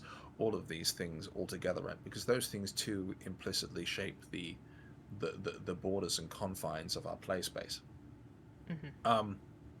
Those things are something that I would genuinely recommend any project sponsors or coordinators out there strongly map out, because there are people who are ahead of various projects, who are enormously dependent on their super communicators to be an aggregate for them and to be an evidence for them. So, as I said, there is a meta-structural element here that you have your egregore within the settings, but you also have your super communicator out of setting, which all help to define that overall product. But as I said, that is a delusion of a delusion. So no, don't worry. It's not like we started with principle number 2, which is design informs everything, right? Like design doesn't end, at the boundaries of the magic circle. The community aspect is absolutely a thing. And now, okay, thank you for talking about it a bit more. I think I kind of understand what you're saying, and I think it is probably mostly just a terminology thing here. Because I think that is a big important thing. It's like as an organizer team, you definitely want to. I'll use super communicators is pretty cringe. I'll just say strong players. It's super cringe. It's corporate. It's awful, but it's also how we've learned as a species to get things done. So we have to deal with it, unfortunately. I'll just say you definitely, as an organizer, want to you use your strong players and like the abilities that they kind of bring to your role play, because if you're not going to like take that and use that as an organizer to your benefit, then they're kind of just going to do whatever, and you're going to lose that, right? Like I think I've been calling it soft power. I think you really want that as an organizer. You want to like have input on the culture of not just like in character in your role play, but also like out of character. You want to have that input. Yep. We also talked about it. I want to say somewhat briefly in the context of safety, right? Because we want to build a safety framework that very much ties in with the structure of the community and how we play with each other. That we also very specifically want the people with social capital, aka the super communicators. And I could think of a more cringe term if I wanted to, but I'm going to stick with that for now. These super communicators are like essential in evidencing this and getting people on board, because we all have varying levels of charisma and social pull. That is just how we work as humans, right? Those that are far more effective at it are very, very essential in kind of evidencing that, because if they're doing different things and they're setting an example to differ from it. Whereas if we want to work with them and we want to create this shared space with these shared understandings and this shared sense of trust, then having the people that more people take example from doing the thing that we want to exemplify is just the most logical way to go about it. This, that just makes sense. I like it. Looking at our schedule here, topics. Is there anything else that we want to cover? Anything major?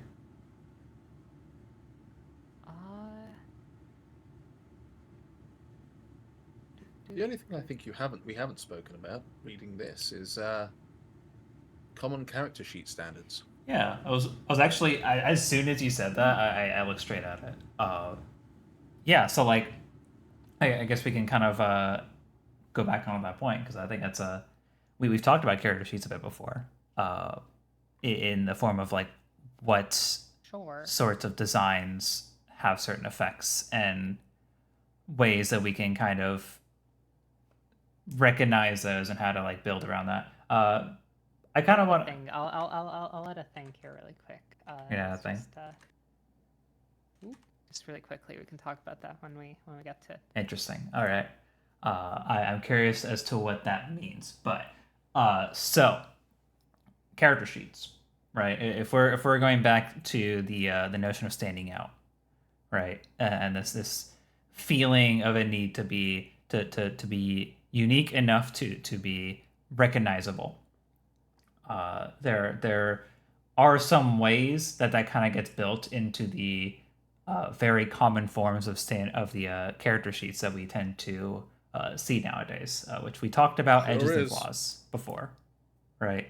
Edges and flaws are also one of those ways that kind of happens, right? Because we are trying to choose these unique sort of things that affect the character and either advantage or disadvantage them in certain scenarios that don't necessarily need to connect to anything else. And I think there's a very key point of also very similarly something we've talked about in a previous episode that if you have these sorts of details written in a vacuum without connection to other elements of the process besides what is core lore written standard, but not each other's sheets, that you do have these points of like, I guess, incentive to deviate, right? Like this is the point at which you are defining everything that sets you apart, and that kind of becomes this breeding ground of like, well, now I want to think, okay, how can I be cool? How can I be different? Where we want to like encourage how to be the same. So like I wonder like, what other sorts of things might influence that, and what kind of things can we write about characters that make them more normal, or like character sheet standards that could potentially kind of inform that better. I'll pose a question to both of you, see what you think. Certainly. The obvious thing would be to ask questions within the character sheet or application, whatever they may be, that prompt for understanding of the lore and setting. Get rid of edges and flaws. I hate them. Same. With such a deeply burning passion. As to be it is a Vesuvius level hatred. Oh my god. I agree. I agree. They are both edgy and flawed from the absolute basic idea of the term. On almost every level. Oh god, I hate them so much. It's actually an effort not to talk about them in depth. But don't do that. Yeah. We'll definitely talk about that later. But I guess that will distract us. Oof. That will, yes. But generally speaking, you want your character sheets to be a detail of to show understanding of the lore, and also what you want to do is you want to. Okay, this is something I say to a lot of role players when they ask me for my opinion on things, which happens disturbingly frequently. And I'm not really sure why, but clearly people like something about what I'm saying. And I have this idea of basing a character on an image. And a character sheet is an image. An image is a awful, right? So let's say, and this is the example I always give. that you, oh man, I've got a really cool idea for a character. He's a cowboy, and you look at him and he's leaning at the edge of a bar, and he's got his hat tipped slightly over his eyes with a cigar in his mouth, puffing smoke out. And you can see that there's a revolver resting easily at his side. And you look at him and you go, oh, man, this man, not only is he the sexiest motherfucker I've ever seen in my life, but also, man, if he reached for that gun, it would be hell to pay. Um, and a lot of people build characters these ways because they have an aesthetic or idea, or I suppose endpoint for a character arc that they're particularly excited about, right? It's everybody loves the image of Guts, but nobody wants to be Guts. Nobody wants to go through that. That's a pretty bad character arc and journey. Um, so why is that a problem? Why is it a problem to build something based on an image? And why is it a problem that character sheets are an image? Well, the problem is because of failure states. Generally speaking, and I know this is a thing that I fight with a lot of people about. People talk about winning RP. You can't win RP, they say. You absolutely can win RP. If we couldn't win, if we didn't have success criterion, we wouldn't have good and bad sessions.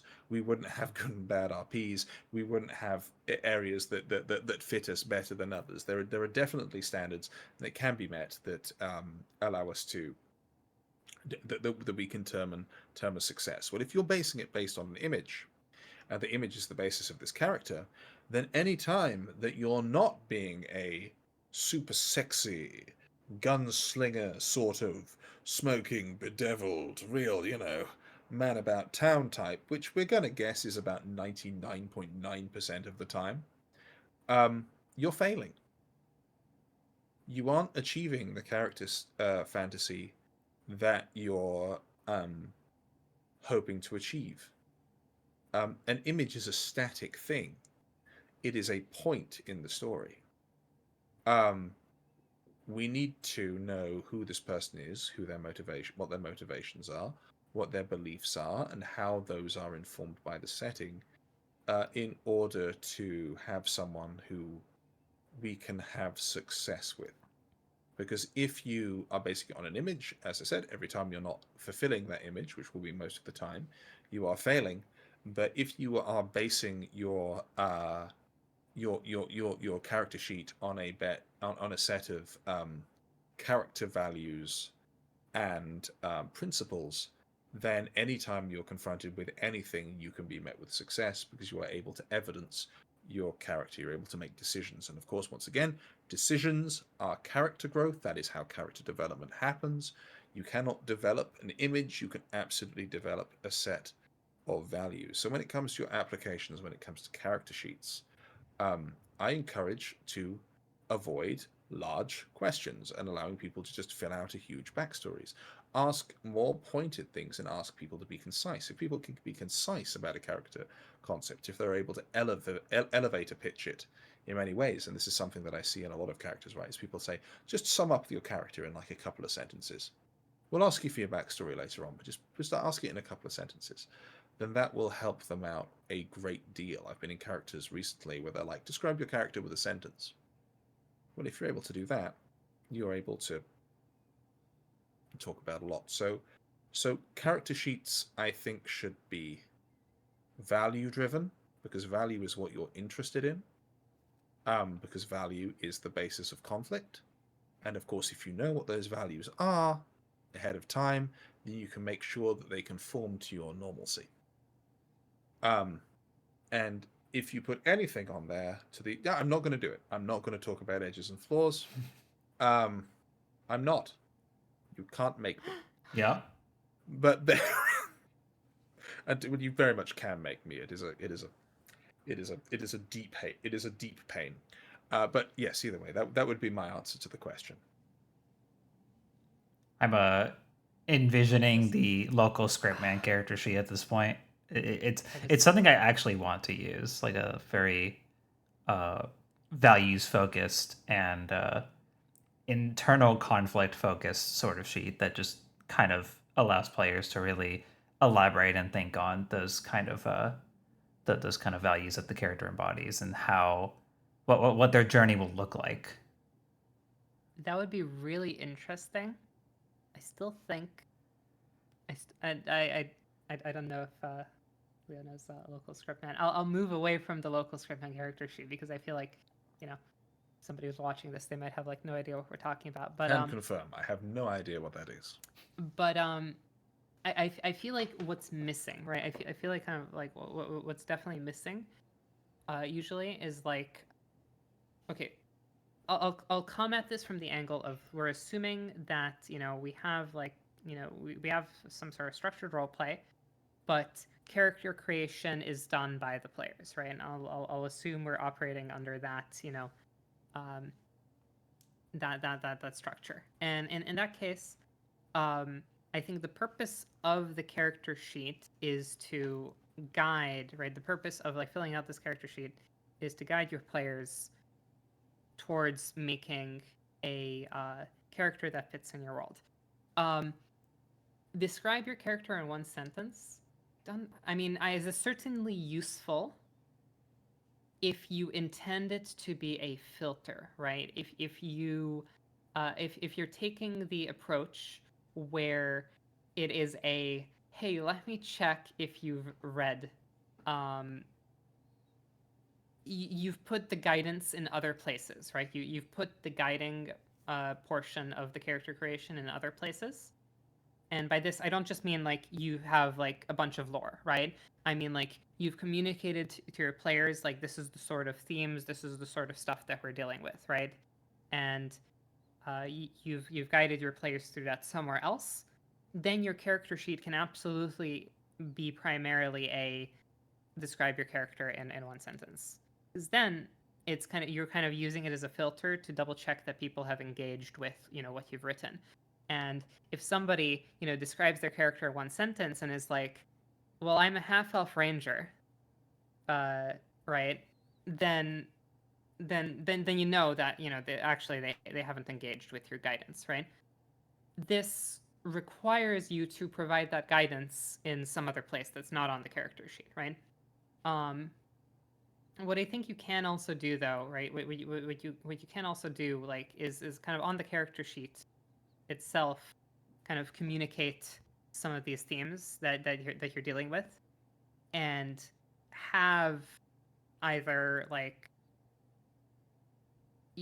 try and like break down the character into like archetypes or like potentially like a story path that you might want to follow, right? Like this has been to me like a really helpful thing. Like I've seen some character sheets kind of have like hey, what do you want to do with this character?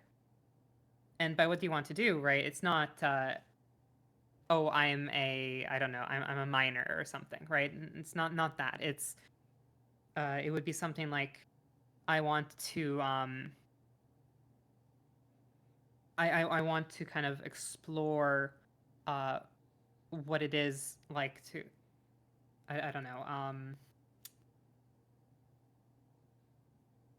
substance abuse and being like vulnerable to like manipulation through that, right? Like that would be something. I don't know, This is on the my arc mind. of conflict I want to go on, right? So Yeah. I am an engineer, but the story of discovery I want to go on is learning to trust my family again, or something like that. And talking about progression and the future and hopes is an enormously powerful tool Mhm. for. I know you mentioned that the sentence is to a degree a filter. Um, in some ways, having a filter, I think, is quite good because it means that Mhm. you know what you want, Mm-hmm. Yeah, and that's better than a great many projects. certainly. And I don't know. I like to take the guy. I just wanted to be sure that if you're doing it that route, right, the very minimal character sheet, then you have to have that guidance somewhere else. Um, but but yeah, no. So that is what I think is kind of like the main purpose of the character sheet. In that case, is to like communicate to the GMs like what you're intending, like your intentions as a player. Communicate to the GMs like how you envision this fitting into the world, right? But then also guiding the player on how to fit their character into the world, right? So like and I think that if you have those like questions that are going to be like, okay, what do you want to explore with this character, and like how does it fit into XYZ themes, right? Um, then then essentially you can guarantee that that character is going to have at least something, right? They're going to have something that ties them to the world, and it might not be right like that. Like predicted story path might not actually be the path that that character ends up taking, right? Um, role play happens or whatever, but you at least have a starting point that's going to like a main starting point that's going to tie the character into the rest of the world, and therefore kind of like keep them from going off and doing their own thing all by themselves. Um,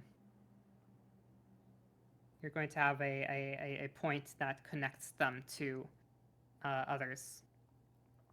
I kind of wonder how useful it might be to, instead of putting this kind of fundamental wrap everything up in two sentences or less sort of question at the front, that maybe you put it in the back, right? You kind of evidence what the goal is for characters being submitted through the questions you ask on the character sheet. Like put all the longer stuff up first, like all the focus points, and then after all of that, have the player like uh, condense it into two sentences. Like, after having written all this, how would you describe your character in two sentences? Yeah, no, absolutely. I mean, I love that idea. I feel like I feel like leading off with like, what's your concept, pitch it to us, is very much indicative of that's almost implying your concept is the most important thing, we're going to make it work, right? Like having that sort of structure of like, the concept is up at the top, like that's the most important thing. The other things that come after, right? We're going to like the details we can figure out later. The concept is important, right? And like that would kind of reverse that process of like, well, actually, let's work on figuring out this concept. Let's like, interrogate the idea that you have in your head to make sure that it is your concept is actually something that is in line with what we're imagining. Mm. Well, it depends, right? I mean, we're talking about this as a character sheet, and character sheets and applications are very different things. Um, in regards to how they're perceived, how they're interfaced with, um, on almost every level. It, I think definitely there is an argument to be made for not doing the work for them so that you can get an idea of, or either guiding them through the work so you can get an idea of how far along their their journey or learning or thinking has become. Um, because that doesn't necessarily mean that you have to say no. It just means that you need to be aware of it. I mean, I've certainly had applications to my own projects whereby I've had people apply with characters, and I'm like, it's not really quite what I'm looking for, but I can see the thinking. I can see where this person is interested. I get a sense that they're generally engaged, and they, that they're looking to learn and all these sorts of things. Okay, this is someone that I can work with. Um, so yeah, I mean, yeah, that was probably the only thing I wanted to articulate on that point, was that a character sheet as a practical function of, well, really just tracking where people are in the RP, and an application whereby a stated intention may be to learn how far along the what manner of, how does this person think about RP, how invested are they, um how much guidance am I going to need to give them? These are slightly different things. Yeah, so I suppose the reason I say that, the reason I come at it from the perspective of guiding players, I do understand, having that filter of like kind of like figuring out, who is there, in good faith versus bad faith, like figuring that out is certainly a valuable tool. The reason I come at it from the angle of like guiding players and like accessibility is, I think I actually already talked about this on this podcast. There is a sort of, I think, relating to this community, there's like a very big issue, I think, with lots of traditions that are just kind of taken for granted.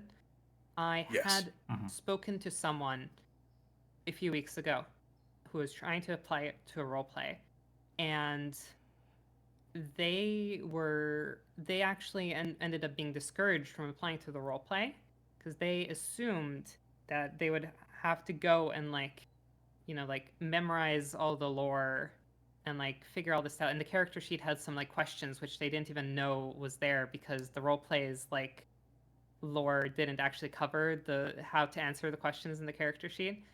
And like A they common story, unfortunately. and like they were like reading this, and then they kind of just got discouraged from going in. I think as a like having that guidance there in the character sheet, like pointing people towards the parts of your lore or your themes or whatever that you want them to engage with, like in the character sheet, will just kind of like reinforce that like you, the organizers, are kind of like there to communicate what you want. It's just like another point of like reinforcement. um Another thing that's entirely taken for granted is like the fact that like you are perfectly fine, asking questions to the GMs. I know this is like, communication is like, the number one thing, but like unless It you doesn't happen. communicate that you want communication, unless you communicate that, it's not obvious, right? So that's has happened a lot in my experience from talking to people, is that a lot of people who entered the community don't actually know that there is like a cultural understanding that yes, when the roleplay puts out a character sheet and it is just like fill in the blanks, what you're supposed to do is you're supposed to message, like private message one of the GMs and ask them about your submission before you submit it, right? Nowhere in any roleplay is this communicated that you're supposed to do this, but that is just the cultural understanding that you're supposed to do this. Well, And that's news to me. but well, but no, every GM that's team is going to tell you that like yes, of course, we want to hear about your character ideas. We can help you fill out. I've never heard a GM team that has not been like, no, you have to submit your thing without asking questions. I've never heard a GM team say that. I'm sure one exists out there, but I've not I've certainly not met them. Um, no. I don't you mean know. to discourage you in any angle or talk down your point. It's simply that uh, I guess on a personal level, which maybe isn't it, but I have my own conflicts with GMing and the way that stories tend to be told. That is just it's a point of amusement for me. I should probably just focus Mhm. on. Yeah, no, I mean, I'm just saying. Now, I think the personal messaging, I don't like it because it's a very inefficient way to do things, right? It's incredibly inefficient. But that's just the way that, at least in the spaces that I've been, that's just the way things work. People take it for granted, right?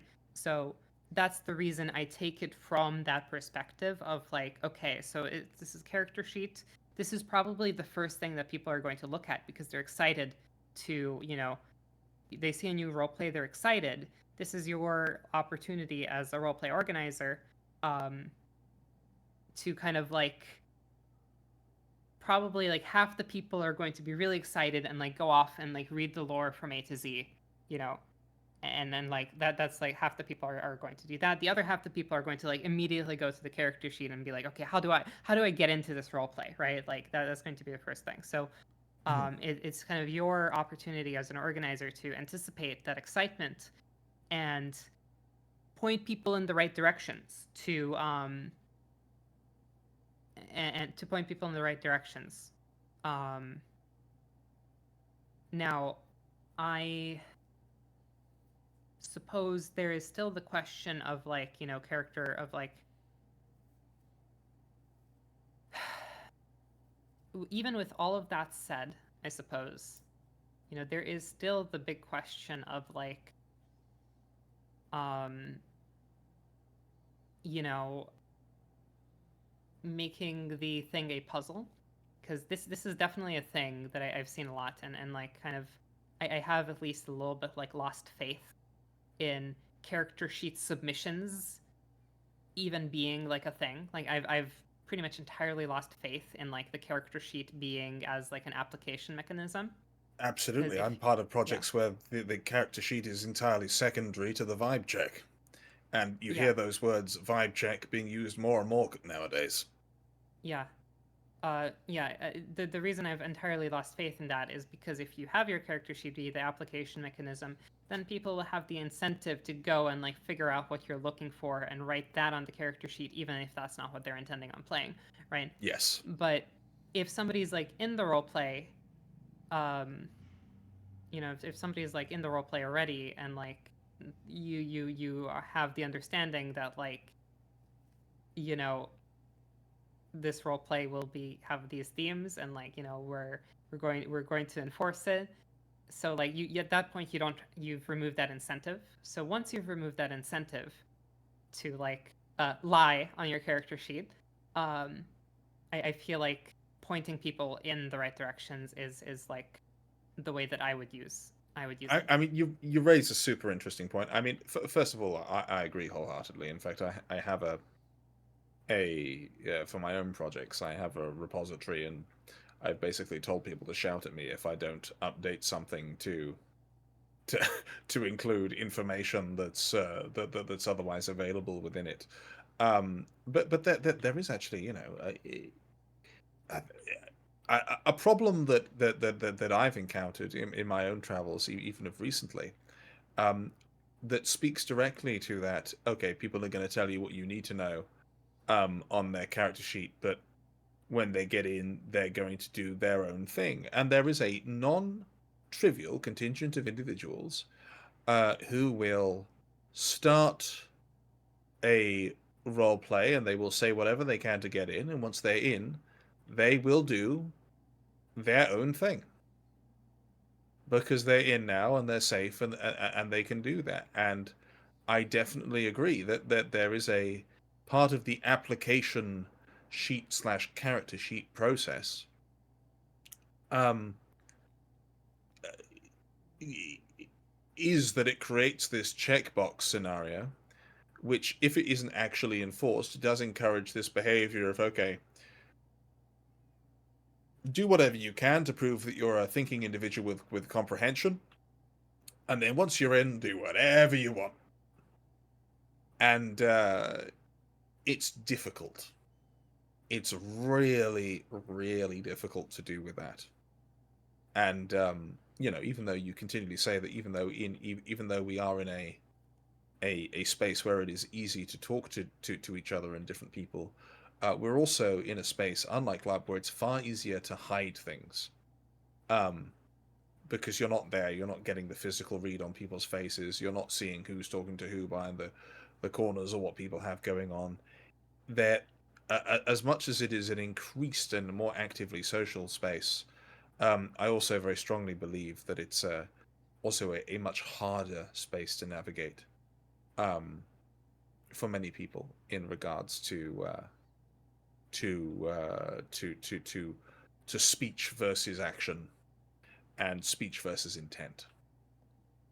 But I say this with the full knowledge that I have myself yet not really calculated how I feel about how this problem should be addressed or what it is going on. And honestly, in any project, there's always going to be a phase whereby people join on who just aren't a good fit and you don't know. I mean, there's people being paid a ridiculous sum of money to place and hire people into different positions, and they continually get it wrong.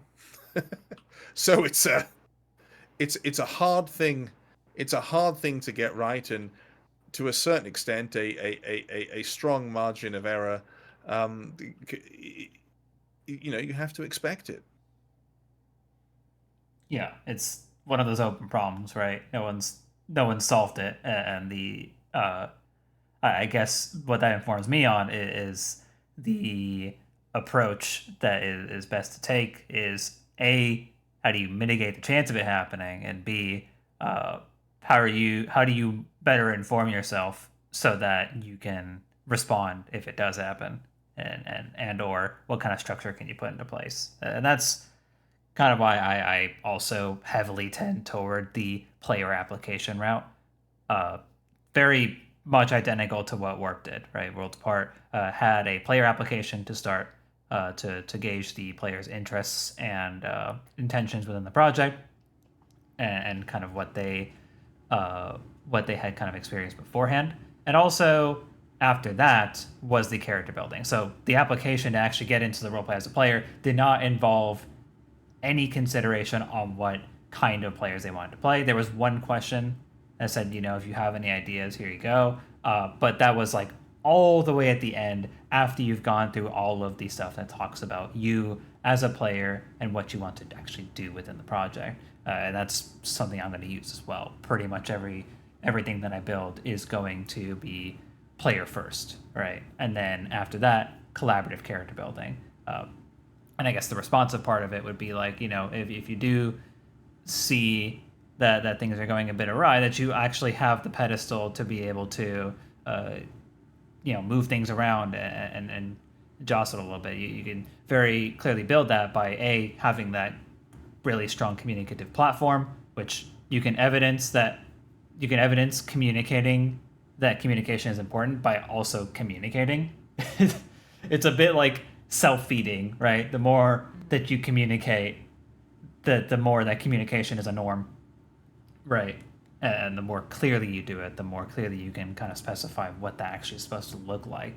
But on top of that, it also kind of gives you a good platform to like be able to say when something doesn't fit, and to be able to act on that. Because if you are kind of hands off for the most part, and then at some point you're suddenly like trying to kind of putting down the hammer, then it's like, what gives? Like, what's the difference here? Why so aggressive? But if you're like already kind of on that wavelength of like, that this is kind of me already having from the start had this sort of pattern of guiding the normalcy of this project, and then something deviates from that, then it's like you've already kind of had this pattern going. It is expected that you would act to adjust whatever needs to be adjusted. If it is like, you got to reach out to the person, like, remind them of what's going on, kind of tell them, like, nudge them in a direction or whatever have you, you can actually do that with basically no inconsistency from what you've already done before. Mm-hmm. And just a little time check here. We're about 15 minutes away from 3 hours. Oh, yeah. So I guess now I can ask this question. What does kid standards mean? Oh, right. Okay. Shoot. I put that there and then I forgot. Kid standards. Oh, cat. Hello, cat. Kid standards was kind of like the idea.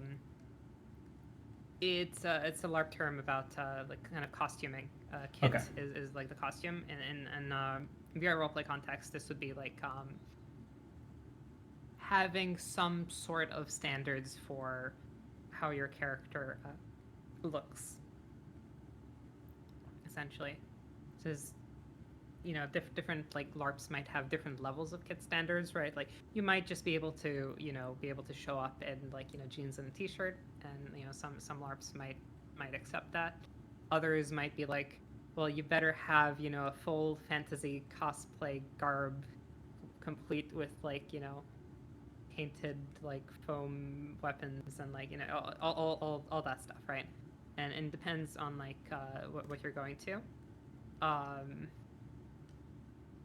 VR makes this very interesting because like you essentially don't have the option to show up in jeans and a t-shirt. What you do have instead, right, is uh, near infinite flexibility of like what you want to visually portray, right? And this, I suppose, that does kind of create a feedback loop in some cases of um, what I would describe something that I've seen a little bit as like what I would describe as like peacocking, which is like the idea that you want to like visually distinguish yourself from all the other characters, and thereby, you know, leading to is essentially the same thing as before. You know, this is the I don't know, this is the edgy glowing red eyes, for example, that like you have like a conversation starter or something. Um, I put that in there if we were going to talk about like character sheet standards. I was also going to ask like what we feel about those, because in my opinion, like I feel, once again, it's a very highly this one feels like it's highly dependent on the role play, because the visual aesthetic doesn't necessarily like directly evidence themes, but like it can definitely go shift things, I feel like, in a direction or another if you're not like at least somewhat on top of it. I would actually answer otherwise. To expand this on like kind of general visual theming, whether it's your world or your players, that like the even the shading style of whatever whatever models that you end up bringing into the world, be it your props or your characters, will absolutely uh, at least evidence or even support some of the types of themes that you're going to be using. Like if you have your kind of lighthearted anime style high school esque sort of experience, then generally having these like very two tone, bright color, uh, minimal shading sort of aesthetics tends to help that because that's kind of what we expect to visually accompany with those themes. Whereas if you do have your kind of dark gritty experience, your shadows are dark, your visuals are more realistic. You have more kind of ramped realistic geometric shading rather than your kind of more animated two tone. Your visual proportions are probably going to be more realistic, or potentially like if they are unrealistic, then they differ in very expected ways, right? And these sorts of decisions on visual theming very very closely accompany. Like if you bring in if you bring in your like collection of super hyper realistic dudes into the lighthearted anime style roleplay. Uh, sorry to say anime style. I mean sort of like uh, experience wise, not Right. like visually. So there to clarify, there's no visual contrast here. That this is like the landscape of this is like you have your kind of gritty textures. You have your realistic, uh, potentially not like perfect looking people, because like idealism is definitely a thing as well in character design. So you have these people that kind of look maybe a little bit rugged. You have your gritty textures. You maybe have like some worn buildings, and then you try to do like a fun, lighthearted, joyous roleplay in that. It's gonna be very difficult, right? Because everything around you is telling you, this is going to be a bit more serious and potentially depressing or dramatic. But that clashes with what the expected subject matter is. So I would absolutely heavily lean the direction of the visual theming, the types of things you use, the types of visuals you're aiming for, even the type of shading that you want to use. This like shared Mhm. visual goal is absolutely very important in supporting the goals that you have. What? I think Oh, that go ahead, it's sorry. absolute. Sorry. Go Okay. ahead Oh, first. I think that visual theming and a visual identity is a second season consideration for most roleplays. Um,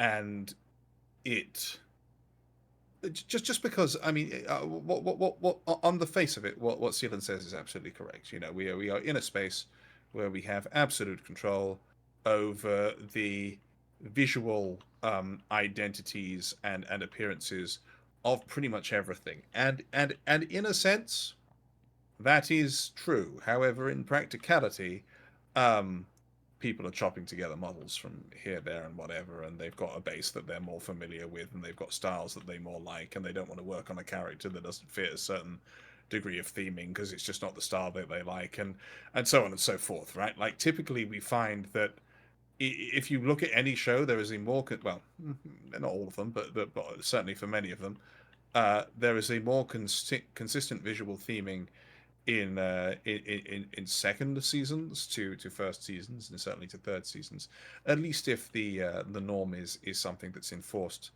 um, within that space. I've been in a I have had many experiences with where the mismatch between visual style and theme has been enormously difficult to navigate.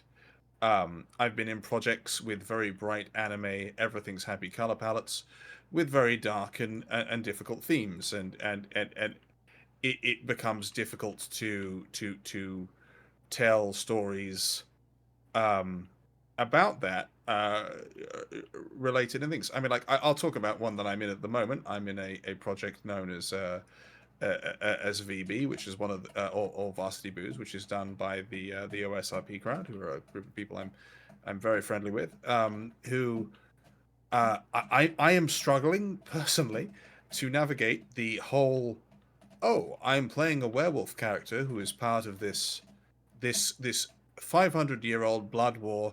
All of this incredible sort of like I guess potential when it comes to narrative complexity, dealing with real world issues. You can really create quite a. I mean, if you think about the idea of creating a character who's been a part and indoctrinated into a blood war, and it's him and his people against the world forever. There's a really interesting and complex and quite challenging series of like character journeys that you can take from that and everything, and yet that's contrasted with Monster Girl aesthetic, which is this borderline furry. Your visuals don't matter. It's just about being kind of visually appearing. Your race doesn't really matter.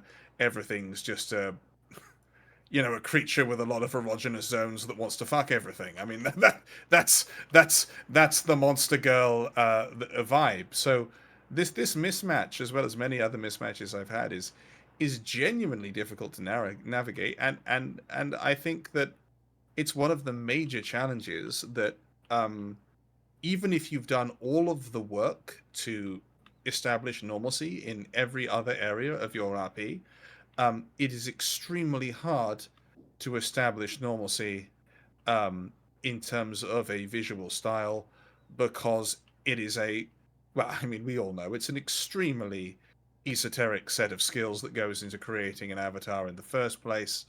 Um, it's a huge amount of time investment, and for many people, this is just something that they do for fun for 4 hours every Wednesday. You know, it's you can't you can't hold them to the same level of visual fidelity as you would do a professional studio. Um, so yes, um, I am fully on board with the fact that this does make a huge difference, and it is difficult. I definitely think that visual styles and coherency is something that uh, occurs as a natural product of a particularly a persistent structured narrative existing for a series of seasons.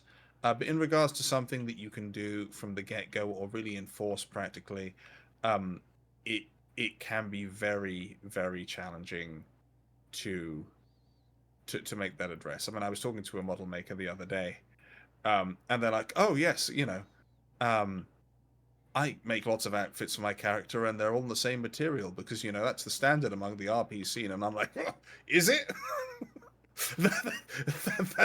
That's news to me. Um, there's a lot of variance in terms of skill in the space. Your players are turning up every day, and as much as we love the players and we enjoy what they bring to the table, at the end of the day, they just don't have the same degree of responsibility, or at least the culture generally is that they don't have the same degree of responsibility on average for preserving the visual fidelity of a scene. Particularly when you consider that I mean, there's an RP that I think me and Solus are going to be a part of, which is due to take place in Hell. Mm-hmm. And already we're seeing avatars which range from has-been hotel to biblically accurate. And, in this instance, it's a case of, well, we haven't seen the map yet. We don't know what it looks like. We don't know what we have to fit. We don't know what the tone of the RP is. We don't have anything here worked out. And to a certain degree, the tone of the RP is something that is naturally formed as a consequence of figuring out how a group of role players like to work with each other. So yes, it's sorry for being overly loquacious on this again. I'm just saying that realistically, I don't think we can expect too much cohesion between players, particularly for startups and anything like that. So I think you said a word right there, and I will actually challenge that, because I think you said a word right there that's really important, and that's this culture. Like that's the key thing here, because like you absolutely can expect all of these things and more from players, and like I know that I know this for a fact, because LARPs do it all the time. You could there are many LARPs where like you have like, I don't know, it's like a 500 euro ticket, and like you could purchase that ticket and show up, and they will kick you out if you do not meet their kit standards, right? Like they will like Yes. refuse you entry. And like the reason that's doable is because it's in the culture and kind of like in the expectations that yes, this we are in fact serious about these standards, right? And like when I say standards, it's not just like, oh, I put on like a robe and like I'm a wizard now, right? Like there are some like serious standards in place. uh I've read about gosh, Nordic culture is insane. I remember reading an article which just like floored me when I read the words. Um, we they contracted the local LARP guild to What? get some money to hire local seamstresses to help players that did not have the means to bring their kits up to standards. Oh, it's huge within the reenactment space as well. I mean, Uh, if you think it's bad in LARP, in reenactment, it's significantly worse. but like that's wild, right? First of all, LARP guild, right? That already floored me. But then it was like they essentially like crowdsourced means to help the players who don't have the means to bring themselves up to kit standards right? By essentially employing seamstresses, right? So in other words, if there's a will, there's definitely a way. Of course, that's not the current landscape, but like the feasibility of all of this is dependent on culture, whether or not people find that important. Um, in my experience, I feel like it's kind of I wish we had more. I really last principle here. I don't want to go over. Wish I had more time, because I find it really interesting. In my experience, what matters when you're looking at an avatar, what matters is um is like really, really context dependent. I found myself, when I run Power Button, I find myself asking like two requirements of people. The first requirement is that whatever avatar you're bringing, it's personable, right? It looks like a person, has a face, can emote. That's really important for this role play.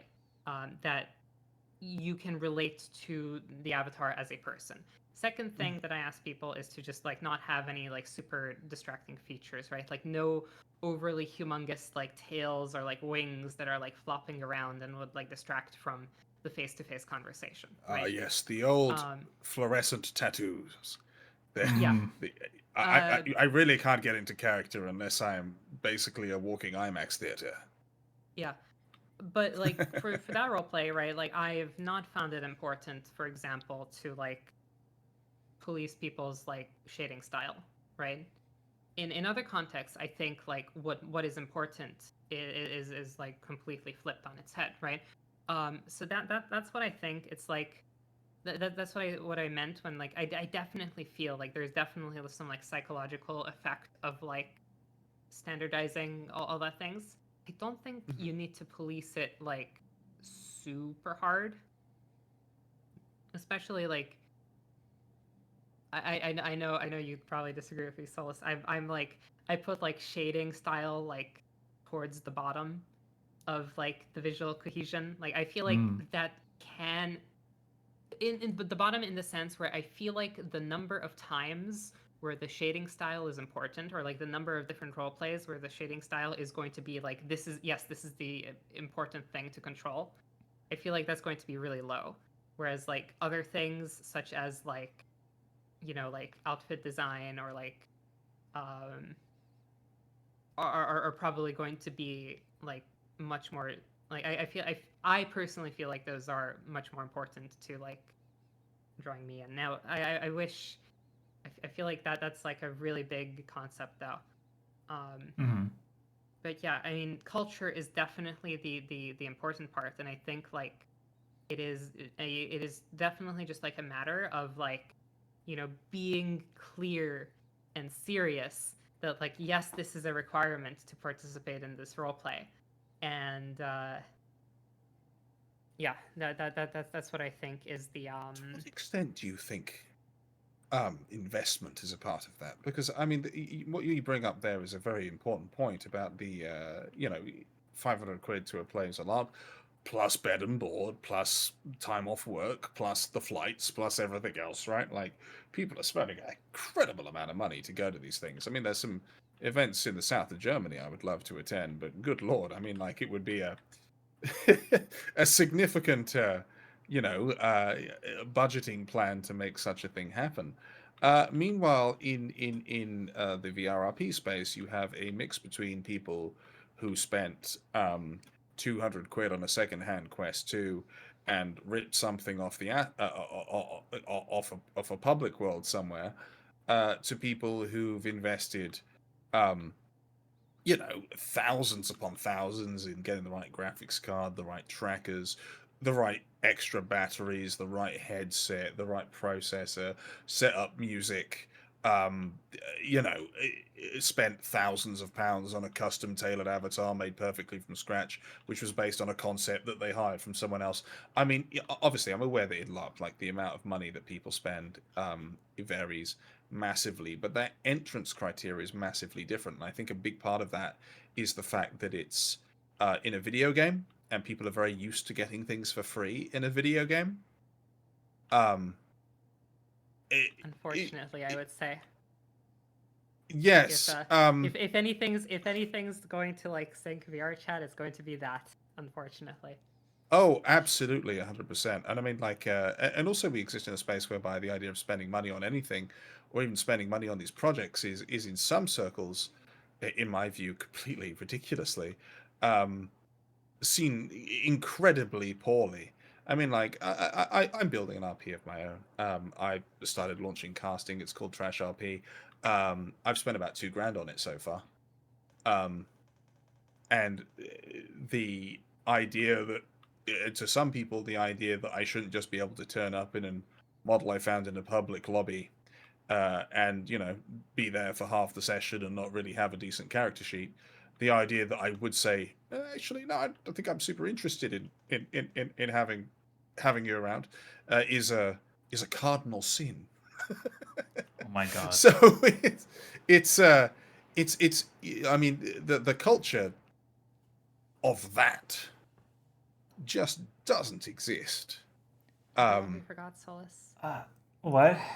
We forgot to ask Leo about trash RP. That we wanted Well, to do that. I figured that was what we were gonna close with. Like, what are you up to? What are you making or interested in telling people about? No, But I meant with like normalcy within the setting. But oh, sure, if oh, you want to riff on that, go for pretty it. much everything we've talked about. I've been probably more restrictive than any other roleplay in terms of okay, this is who you are, this is what you have. I have a very prescriptive character sheet, um, well, a very prescriptive setting. I've created a repository of knowledge which has everything and anything in it, which is all interlinked and worked out so that we can have things that are going on.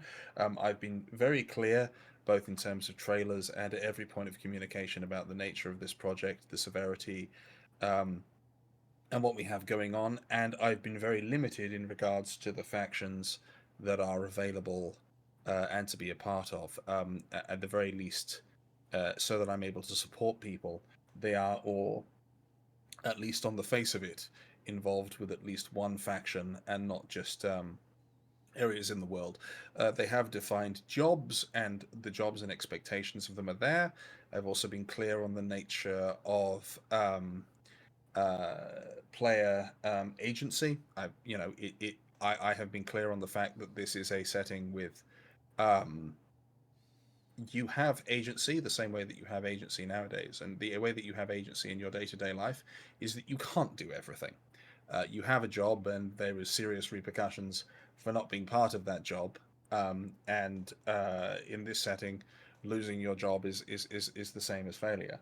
Um, it's so I mean, it's a lot to cram into the last minute, but I've taken a lot of learnings of what I've done over the last year. I'm really, it is an RP which focuses around the idea of how a group of people on the bottom strata of society end up making major impacts on the world and what happens in it, and eventually get to space. Uh, I can't really say much more than that without spoiling a lot of things. But it's a new project. I have already, a good body of people who are doing me the great honor of taking the risk and seeing what it is that Leo has to talk about. Um, because I have been talking about RPs and analyzing them for very long, and I think it's about time I get some first-hand experience with how bad things really are. I'm So I've spent a lot of money, a lot of time, and I'm trying to make it happen. I'm just excited to see how it goes, despite not being able to fit the time frame myself, because it is very I European time friendly. I wish It's if kind I of was halfway not through. literally working at that time, you know.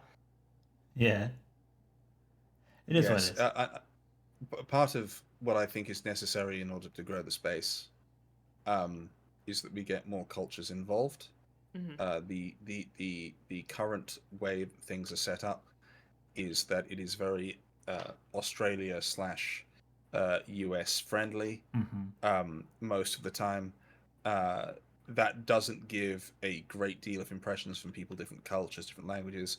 I'm hoping that we're doing something my time. I haven't been able to go full European because of my own work schedule, but it's enough there that there are a couple of Americans who are free, early afternoon after 3 p.m. that they're able to do. But generally speaking, I've got people from Portugal, France, Italy, Germany, all these sorts of areas, and I'm looking forward to seeing a bit more European flavor, because one of my major contentions within the space is that I think in order for it to be able to succeed and continue, we need to be able to tell the sort of stories that we can tell and explore in all other mediums. And I genuinely believe that a good portion of what we can explore and what we can't do within the VR roleplay space is very much informed by American sensibilities. And good lord, in the last 10 years, American sensibilities have become, um, be they on the left wing or the right wing, extraordinarily conservative. Hmm. So, at least in terms of what's permissible, what's not permissible, what's Yeah. defined, what's not defined, um, what you should represent, what you shouldn't represent, and what's okay and not okay to talk about. Yeah. I suppose I really do appreciate that you're not caving and you are in fact like running it at that time. I think that's really important. As Yeah, someone it's gonna who, it's you gonna know, be difficult. lives in the United States, right? Like I try, I do occasionally try to run like role plays or short role plays at like European times, but like it's like really difficult, you know. Yeah, It is because just because yeah.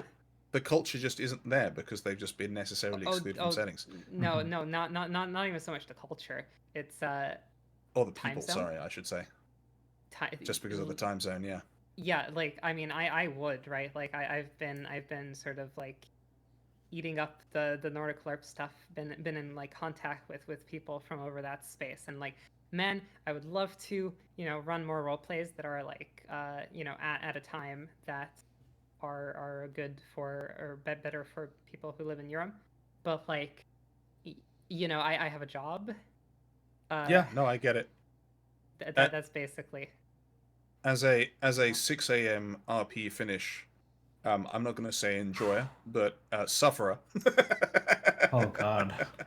And that's something which is, I've started RPing less and less just because, I'm, I'm not massively old, but I'm 32 this year, which is massively old in terms of internet roleplay space. Um, I I have more responsibilities. I have more people to go through. I have a more complex job which requires thinking and feeling. I just can't do it. In regards to meeting US Australian times anymore. I mean, even this weekend, I role played for the first time in ages on Friday. I say Friday, it was Saturday morning. I finished role play at 7 a.m. and that's my weekend gone. And it's that sort of. I'm lucky that I work from home and I work in a job whereby it's the time that I do my job isn't super important. That isn't most of Europe or Africa or anywhere like that. So if the space is going to grow, we need to take it international. And, if my trash RP thing falls flat on its face and fails, then, I get a scapegoat and say it's just because of the time zone and the fact there weren't many Europeans. I can brush that one off as well. So it's a little bit of Ah. a little bit of a fail safe for my own ego. But no, obviously I'm hopefully I've communicated through the updates I provided and the work that I've done that I am very serious about making this happen. So yes, that's what we have going on. I like the angle of this must be Europe's fault. Of course, yeah, the British are good at that. Oh my God. Uh, so I'm glad we went on that tangent and not ending again on the tangent of monetizing roleplay because we actually did that before and it was Oh, my funny. bad. No, it's like it's perfect because like we did that before and like it was at a time that Sylvan really wanted to talk about it. I don't know if she feels better right now, but we are a bit over the usual 3 hours that we like to cap at. So Probably wrap up. yeah, we're gonna do a little wrap up here. All right, so Sure. while we go through this wrap up, if anyone has any questions in either the Discord or the Twitch chat, feel free to pop them in and we'll try to answer them as briefly as we can. But until then, this has been the On the Couch podcast. I'm going to, once again, as per usual, throw that Couchform command into the chat. Those are the links to the relevant information about the school of thought that we run here, which is effectively the core principles in that first Google Doc link that kind of specify all of the very key points that we like to hit that makes a roleplay follow the Couchform School of Thought. And then we have the Myriad Discord server, which is effectively our discussion space where we talk about roleplay principles and other styles of roleplay too that some people have been sharing in there as well pretty recently. Have been very, very interesting to learn about. But yeah, that otherwise covers everything. Leo, thanks for being on the podcast. It's been wonderful to have you. Do you have any other shout outs, any links that you want to share, things that you're working on? No. That would be all too embarrassing. But thank you for having me. All right, fair enough, man. Uh, any last thoughts, either of you two? No, I think we've we talked about enough things. I think that's yeah. Yeah, I think we've concluded VRRP is doomed. It'll never happen. It's all cringe anyway. That's kind of that. Perfect. We're destroying VR roleplay. Got it. All right. Excellent. Let's go. Thanks, everyone. We'll see you next time for episode 7, which will talk about, what is it going to talk about? Diegesis. What that means and what it means to be in the world. Oh my god, it's your favorite word. Yes, I love that we're, word. we're now getting to the details. I can't wait to like. Yeah, Let's go. can't wait to get into We're- that one. we're- All right, till we're next going time. to transition from like ideological concepts to like specific courses of action. It's great. The practical, right? Yeah. Love that. All right, we'll see you guys next time. Bye-bye.